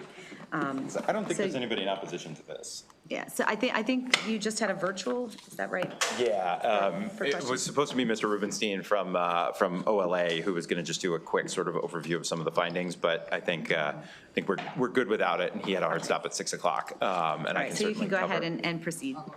So 1420, House Bill 1420, again, here as a representative of the Joint Audit Committee, as the chair, and Madam Chair, at least in reference to the last bill, you're absolutely right. I mean, again, we know no piece of legislation is perfect. It was an intent. The intention there is to try to increase efficiency and, bring some of our systems, not all of them. Obviously, some of the boards are working really well, but some of our systems up to the 21st century, and make sure we are efficiently and effectively using our tax dollars. And this bill was brought actually by the boards, working in concert with the governor's team to us during the audit process, and I know it was something that the committee itself was considering. We wound up putting this in as a joint audit bill, and then again recommending it unanimously as a joint audit committee bill, both in the House and the Senate, because of that collaborative work. And essentially, what this bill does is just addresses what was discovered was a shortcoming among a number of the boards around sort of consistency of background checks. We wanted to create a consistent background check standard and make sure that every board was statutorily required to meet that background check, including the RAP Back program, which provides the instant alerts, so that if you are background checked and then obviously you are convicted of a crime after the background check, the RAP Back system would then alert the entity that did that background check that you had a crime, you were convicted of a crime, subsequent criminal activity. Again, this was a bill that was drafted in collaboration. Unfortunately, it is a lot of pages simply because every single reference in statute had to be amended. So it's a lot of paper. Apologies for that and the trees that we killed in order to print it. But with that, again, would just urge a favorable report and happy to take any questions, and I know Ken is as well. Thank you very much for your testimony. Are there any questions for the bill sponsor or his team? All right, thank you very much for your testimony. I don't know if you saw there was a letter of concern from the Department of Health and also from Health. It's just to the amendment, okay, to the proposed amendment. And then there's also the amendment. And there's Healthcare Distribution Alliance. So we'll make sure if you haven't seen those that I was going to say, I did see that. I did not get a chance to run that by council at all, but would obviously defer to your folks on this as well. Again, this was drafted in concert with the administration, but certainly not wedded to every word if we miss something. All right. Well, thank you very much. This does conclude this panel. We do have a couple of favorable panels. So let me. Thank you. Thank you very much for your testimony. We will go ahead and start with Marie Savage, Lauren Bode, Julie Gaskins, and Lori Kendall Ellis.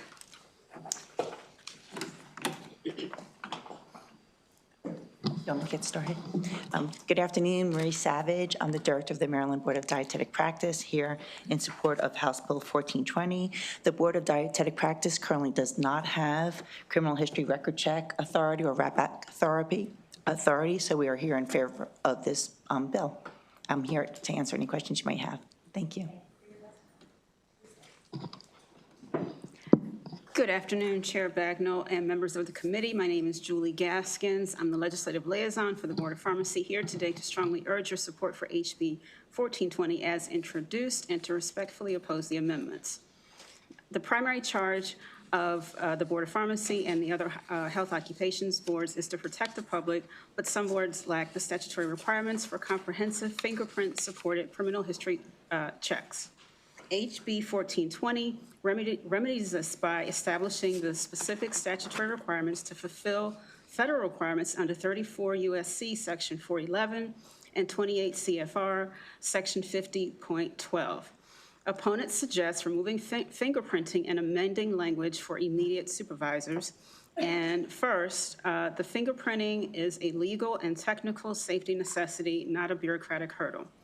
Second, the wholesale distributor statutes and regulations for the Board of Pharmacy at Health Act 12-6C-05D3 and our COMAR regulations at 1034-2204 require designated representatives and their immediate supervisors to undergo initial background checks.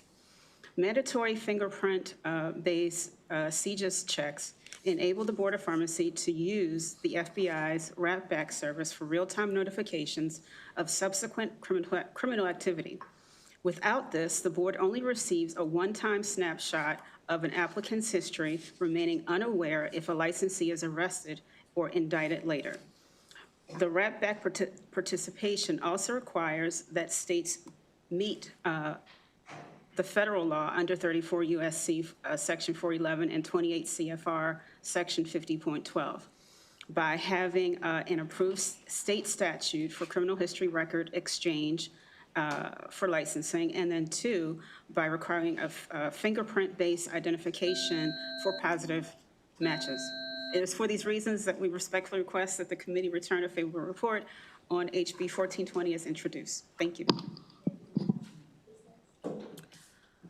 Thank you, Madam Chair and committee members. My name is Lauren Bode, and I'm a health policy analyst representing the Maryland Board of Nursing. We would like to express our support and request a favorable report for House Bill 1420. For the Board of Nursing, this would serve as cleanup regarding our current regulations. We already require criminal history record checks for many of our licenses and certificates. So this bill would just ensure that all of our licenses and certificates are included in our requirements for criminal history record checks. So not only is this something that we already do, but this would also help ensure the safety of Maryland residents in healthcare settings. I'm here to answer any questions you may have. Thank you. Thank you once again for the opportunity to speak. Again, I'm Lori Kendall Ellis. I am the Executive Director of the State Board of Physical Therapy Examiners, and we too support this bill. The legislation is important for enhancing both public safety and operational efficiency. The House Bill 1420 has two fundamental objectives that address a policy issue noted in Finding 5 of the April 2025 audit report. The initial criminal history check, which the Physical Therapy Board already does. This amendment will make it uniform for all of the boards, and we really appreciate that that is looked at in a favorable way. The phase-in period will ensure a successful operational implementation of this amended statute. The post-initial criminal history record check, it's a statutory amendment that needed to be enabled for the health op boards to receive continuous updates on an individual's criminal history subsequent to the initial check. CGIS will serve as the single primary source for all initial and revised criminal history record information, providing updated reports directly to the health op boards and the individual as new information is reported. The ability to access criminal history records information is paramount in protecting the public. These statutory amendments are necessary to provide the consistency and operational framework required to uphold public trust. The Board of Physical Therapy examiners and myself appreciate your time and consideration and your support of advancing this House bill. Thank you for your testimony. Are there any questions for this panel? Delegate Hill. Thank you. I just want to clarify, when we do these background checks, I think there's usually some language, and maybe it's in there, I haven't seen it, that points out if it's positive, and assuming that the applicant has reported it, that having a positive criminal background check or history is not in itself prohibited, but the board takes that into account in determining whether they're to be licensed. Is that correct? You can have a criminal background and they'll take that into account. They may decide to still give you a license? Absolutely. For the Board of Physical Therapy, everybody is treated fairly and in an ethical manner. So yes, any report that we receive for the initial applicant, as well as once we have the wrap back in place, will be reviewed. Absolutely. Okay, but not, okay. And I'll look to see if that language is in there, and if not, maybe we can put it in. If not, it is probably already in our laws. All right, thank you. Thank you, Madam Chair. Thank you. Seeing no further questions, we do have one more favorable panel. Thank you for your testimony. I have Deborah Carty, Tiffany Smith-Williams, Lee Broderick, and Sarah Price's favorable amendment. So let me just bring those three. And you can start your testimony. And I appreciate everyone's patience, so just be aware that a Me Too is also entirely fine. Good evening, Madam Chair Bagnall and esteemed members of the House Health Committee. My name is Deborah Carty, and I'm an appointed member of the Maryland State Board of Dental Examiners. I'm testifying in support of House Bill 1420 on behalf of the board. The board's primary responsibility is to protect the health, safety, welfare of the citizens of Maryland, and criminal background checks should be a part of that process. But currently, not all health occupation boards require a criminal history background check. The Maryland State Board of Dental Examiners, we heard the dietitians, there's a few others as well. So of course, we don't even get wrap back. And also, other boards have concerns about renewals and reinstatements. Will there be criminal background checks at that point? So these deficits were identified in April of 2025. And one of the most significant concerns is that the dental board has no regulatory authority to conduct criminal history background checks, plus the other issues. Without consistent background checks and ongoing monitoring, boards lack the timely information necessary to take appropriate disciplinary action. House Bill 1420 creates a more uniform and consistent framework across health occupation boards. It strengthens public protection, promotes accountability, and ensures that all licensed health professionals are held to the same standard of oversight. For these reasons, the Maryland State Board of Dental Examiners respectfully requests a favorable report of 1420. Thank you for your time and consideration. Tiffany Smith-Williams for the Board of Acupuncture in favor of House Bill 1420. Access to standardized screening tools strengthens the board's ability to serve the public and to support healthcare practitioners that require second chances to continue to practice after making missteps. We respectfully request a favorable report. And in response to Delegate Hill's question, there is guidance in MDH article about how we can treat criminal backgrounds we cannot automatically dismiss. And there is a statutory of time and so forth and so on. Okay. Good afternoon, Chair, Vice Chair, and members of the Health Committee. Lee Broderick, the Executive Director of the Board of Environmental Health Specialists. And our board has been doing self-reporting for over 45 years. And the president has not had the statutory authority to require criminal history background checks or anything, but we're eager to kind of get with the times. So we support this legislation. Thank you very much. Are there any questions for this panel from the members? Seeing none, thank you very much for your testimony. We have one more witness on this bill, which is a favorable with amendment, Sarah Price, if you want to come to the table and give your testimony.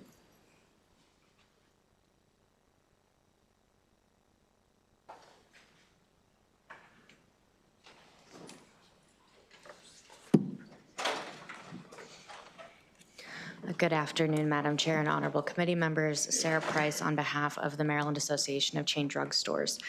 We had submitted some recommendations in writing that were based on the feedback that we received from our members. And just this afternoon, I received more information from the Board of Pharmacy about their opposition to our recommendations. So I just wanted to provide a little bit more context around where we were coming from with those suggestions. We had made a recommendation that decisions be based around whether the background checks reveal crimes of moral turpitude. It was our understanding that those types of crimes were the impetus for the bill, and we are aware that the bill does include guidance and authorizes the boards to act with nuance and discretion based on the results. But ultimately, we felt that if the Department of Health was concerned about specific types of crimes, then those should be outlined. We also had made recommendations around or based on concerns about the impact to pharmacy technicians, as they have a pretty short turnaround window for completing their necessary training for their application process. The board already allows technicians to work while completing their credentialing requirements, and the existing 6-month deadline is not a nationwide standard. So we felt that extending that timeline would not violate federal requirements.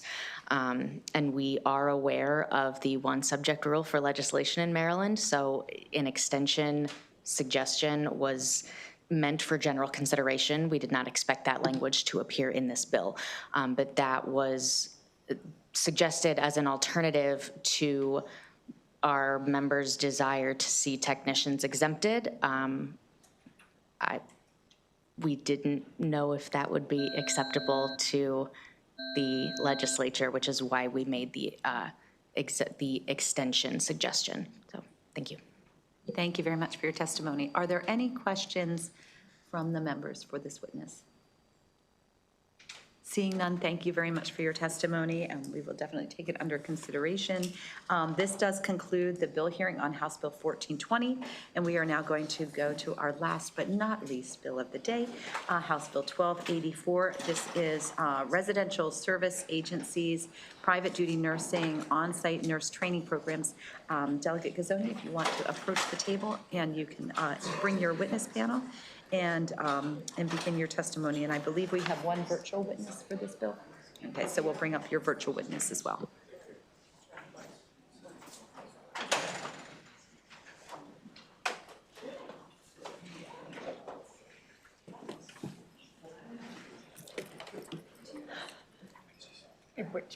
Take a seat.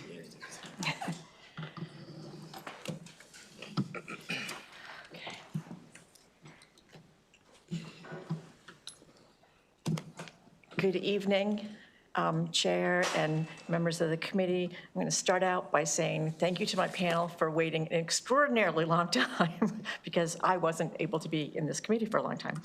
I am Delegate Pam Gazzoni, representing Howard County's District 13, and I am here in support of House Bill 1284, which would enable residential service agencies to provide training to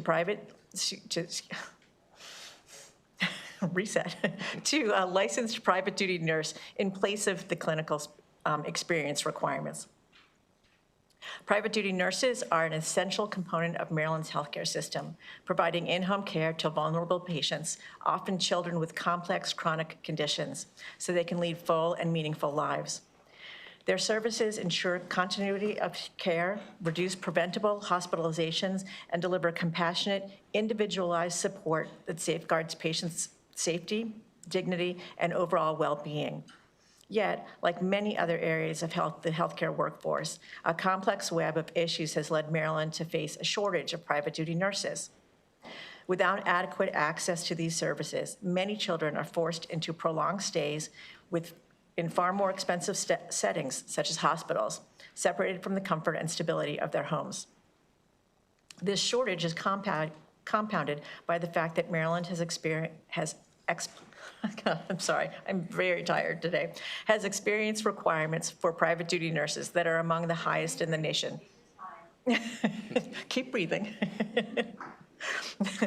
The Maryland Department of Health requires all private duty nurses who work with individuals under 19 years of age to have at least 1 year of clinical pediatric experience within the last 3 years. Maryland is the only state with this mandate. Most other states allow registered nurses and licensed practical nurses with extensive experience, without extensive experience to provide care with appropriate training requirements and under supervision. HB 1284 brings Maryland into line with other states by ensuring that private duty nurses receive the appropriate training necessary for high-quality care. This would allow residential service agencies to employ registered nurses who have not met the state's current experience requirements, provided that the RSA has an MDH-approved training program, ensures clinical supervision by a nurse qualified for private duty nursing, and conducts frequent competency evaluations. Implementing this legislation has several advantages. First, it will increase the supply of nurses, especially LPNs, qualified to provide private duty nursing services, helping to alleviate the current shortage and provide the needed care. It enables residential service agencies to tailor training to the unique needs of their patient, equipping nurses to effectively address the specialized care requirements of those they serve. Finally, it will bring Maryland into line with other states in the country, making private duty nursing more accessible and preventing us from losing qualified nurses to states with less restrictive regulations. Thank you, and I respectfully request a favorable report on HB 1284. Whoever wants to start. Good evening, Chair Bagnall and Healthcare Committee members. My name is Tyran Reed. I'm the Director of Business Operations at Maxim Healthcare from our Baltimore location. Maxim Healthcare is headquartered in Columbia, Maryland, is a national provider for private duty nursing services. Private duty nursing is continuous skilled nursing care provided in the home for medically complex pediatric and adult populations, many of whom require assistive technology such as ventilators, tracheostomies to sustain life. Without these nursing services, our patients would need to be admitted to hospitals or long-term care facilities for treatment. Unfortunately, many children in Maryland with Medicaid have special health care needs and are either not receiving the valuable nursing these services are authorized for by Medicaid in the home, or they are unable to access these life-saving services altogether. This is particularly affecting pediatric hospitals who are experiencing overstays for children. When private duty nursing agencies are able to recruit and retain qualified skilled nurses, we can bring more children home. A challenge contributing to agencies' difficulty in providing patient care in the home care setting is the difficulty faced by nurses who have not had the recent pediatric experience required to gain employment. This is even more pronounced for licensed practical nurses who have limited facility-based care employment opportunities available in the state of Maryland. Many of these available care settings, like long-term care facilities, do not provide care to children. I'm here with my Maxim colleagues and families to support House Bill 1284. We want to thank Delegate Gazzoni for sponsoring this important legislation. And also the former chair of this committee, as well as the current Speaker of the House and Vice Chair of this committee, have wrote to the department asking them to allow for these training programs in lieu of experience because of the nursing shortage. This legislation will allow residential service agencies to provide training, mentoring, and supervision to nurses who need pediatric direct experience. The reformation of the COMAR will provide additional qualified nurses the opportunity to care for pediatric patients in the home, improving pediatric patients' access to care in the home, and increasing the number of home care nurses in the state. Thank you. Good evening, Chair Bagnall and Health Committee members. My name is Sarah Diamond. I am a clinical manager at Maxim Healthcare, and I oversee the clinical operations in our Millersville office. I have been a nurse for 11 years and have worked at Maxim for 4.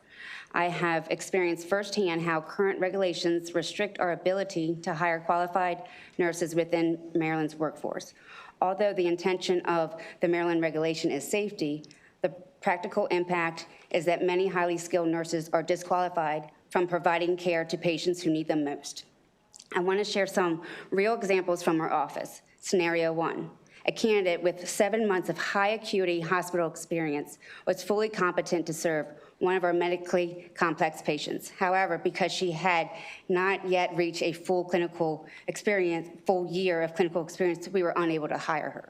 Scenario 2, a nurse with 10 years of clinical experience, including trach and ventilator skills, was not eligible to care for a Medicaid pediatric patient because her background did not include pediatrics, despite meeting every clinical competency required for the case.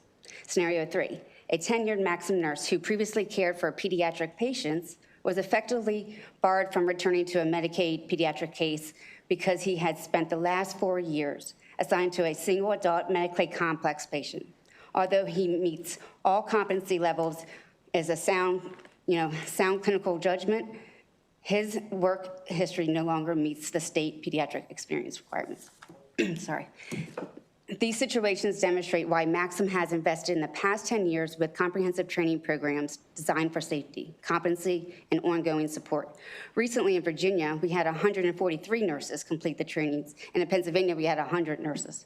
By supporting House Bill 1284, we reformed home care training and experience regulations, which will improve quality of patient care while also providing a cost-effective care delivery system that allows pediatric patients to remain with their families instead of long-term care facilities, hospitals, and skilled rehab centers. Thank you.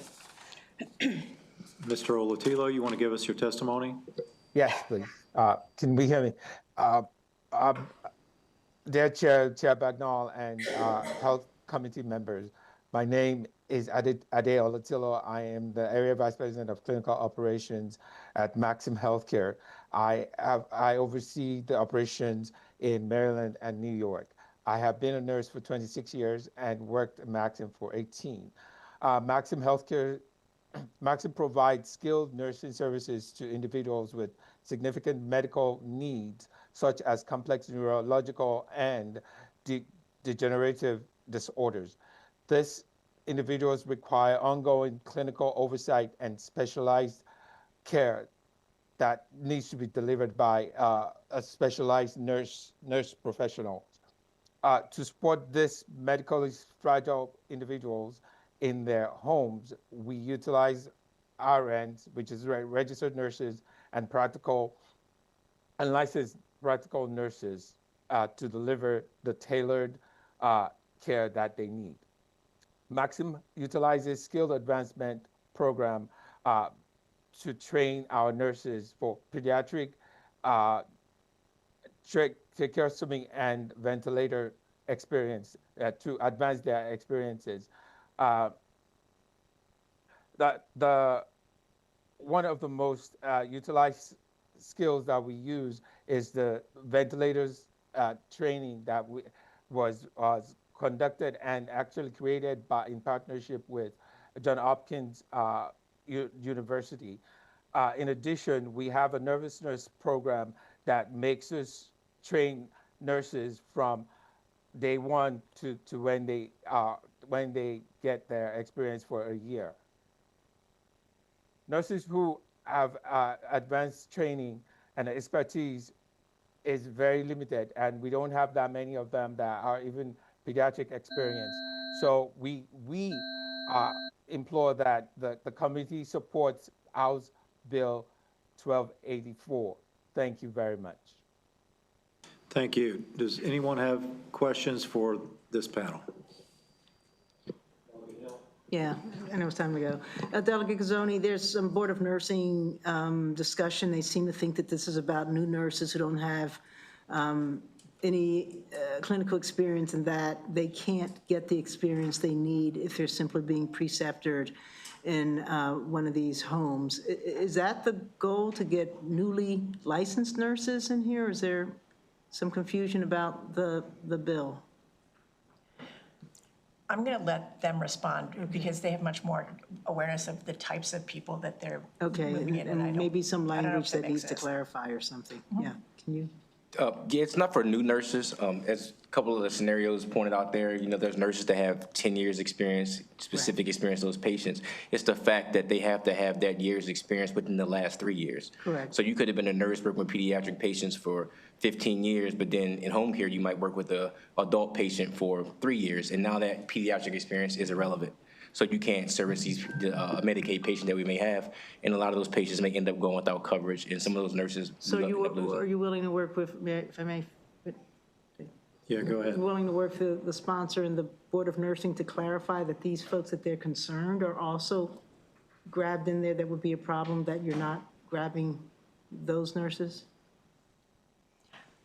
We can certainly try. I believe there have been discussions with the Board of Health and the board. I'm not 100% sure you've talked to the Board of Nursing, but I know there's been discussions with the Board of Health around this already, and they seem fairly dug in.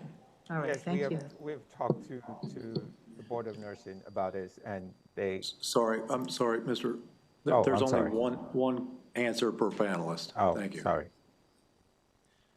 Are there any other questions for this panel? Well, I'm going to ask you, Mr. Olatilo, was there something you wanted to add? No, I just said we consulted with the Board of Nursing, and they were dug in, like the Representative Gazzoni said. So we just tried to make sure we get everything covered without any problems. Thank you. Any other questions for this panel? Seeing none, that's it for this panel, and we have one more favorable virtual witness. I'm so sorry. It takes so long.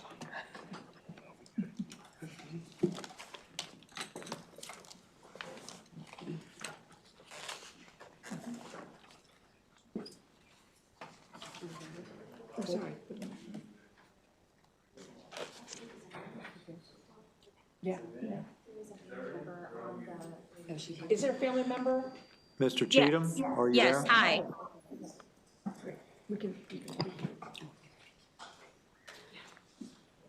Oh, I'm sorry. Okay, go ahead and give your testimony if you would, please. Yes, thank you. My name is Tongyeon Angela Cheatham, and I live in Hollywood, Maryland. My husband and I have 5 beautiful kids aged from 15 to 6 years old. I'm here today to support HB 1284 because this will help our 15-year-old daughter, Janelle, who requires continuous skilled nursing care in the home. Janelle was diagnosed with Rett syndrome when she was 26 months old. She's on the 3 seizure medications and 4 other strong medications. She requires 24-hour oxygen and ventilation. Even though she's on the oxygen, she still has more than 12 apneas in 24 hours. Without the monitoring of her oxygen, it can be a matter of life or death for my daughter. She is non-ambulatory and is nonverbal and has a great spirit that you can tell she understands and is very, very sweet, loving girl. Janelle loves to be around her friends and around people. But without a nurse, she cannot go to school or in the community. Finding a continuous skilled nurse in Southern Maryland with Medicaid is a hard task. We have the benefit, but we cannot find people. Janelle missed almost half of the school year for so many years. To fix the problem, here are my suggestions. Remove the 1 year of pediatric experience requirement for our nurses. Recently, we found a great nurse who provides care for Janelle in the school, and we believe that she can be a great fit for Janelle in the home as well. However, we were told that she cannot work with my daughter because she doesn't have a 1 year's experience in pediatric patients. Only Medicaid requires it, not other insurances. Clearly, the school does not require it. We were so disappointed because we waited so long to find that person. And I am not able to go to work because I haven't been working for 17 years, and I got an opportunity to work for 7 hours a day, but now I can't. After I was hired, I had to let my job know that I may be able to commit to work because this nurse is not allowed to work for my daughter from home to school continuously.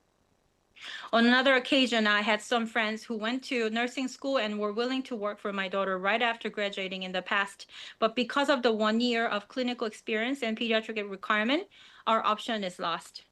The care plan for my daughter handling multiple medical needs. Mrs. Cheatham, if you could wrap up your thoughts, please. Yes. You could So wrap up your thoughts. basically, pay rate is so low in Medicaid for nurses, it's hard to find anybody who's able to work for Janelle. And we would like to have more choices for RN, but there's no option for RN. It's only LPN. And they really struggle with handling our skills sometimes. So it's really hard to find the good quality nurses with the low pay. So other states, Virginia and other states, they do have new nurses can work in the home. So I think the 1 year pediatric experience, that one line has to be come off of it. Otherwise, we're going to have a hard time finding people. And plus, we need to raise the pay rate for the nurses. Other states really pay for the We're gonna long have to distance wrap pay it as up, well. Ms. Cheatham. Yes. Do we have any questions for this witness? Delegate Morgan, go ahead. Thank you, Mr. Chairman. Hey, good to see you. Yes. It's always good to see people from Hollywood testifying on here. With your experience with your daughter using nurses that don't have that 1 year pediatric experience, in your opinion, you were still able to find a quality person that was Yes. able to take care of them and there wasn't a problem? Yes, because I actually had a friend of mine was able to work with Janelle, and she was working with adult only. And I asked her, "Can you come and help me?" And she was RN too. And all these RN nurses, they are capable of handling. And even for new nurses, you know, they come into our house. I actually train them by paying on our budget, on our money, and they were able to obtain all those, you know, good skills. And I found really good people, but then they can't work because they didn't have a pediatric experience. And we just found this person after a long, long time of waiting, like 1 or 2 months of wait, after coordinating all this and waiting and getting through the school and everything. So it's so frustrating. Like, we have the money, we have the budget, we can't use it. Gotcha. And she missed like half of the year of the school, like so many years. Well, I'm truly sorry for that, and hopefully we can make some improvements there. Thank you for your testimony. Thank you so Mr. much for Chairman. listening. Delegate Riley? Thank you, Mr. Chair. So you had mentioned that this 1 year pediatric clinical experience was required for Medicaid insurance. If Maryland exempts this 1 year, will that affect funding, insurance-wise? Are you asking me? Yes. Everybody else is gone, yes. Sorry, I didn't understand that question. Can you explain again? You had mentioned in your testimony that you wanted us to exempt this 1 year of pediatric clinical experience. But then you also said that we have it in there currently because Medicaid insurance requires it. If we exempt it in this bill, will that become a problem or? I don't think so, because any nurses now from, you know, graduating from nursing school, now they can access to it.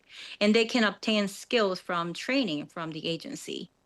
Okay, so that's where the training part of the bill comes into, if they get training, and that will satisfy the Medicaid insurance?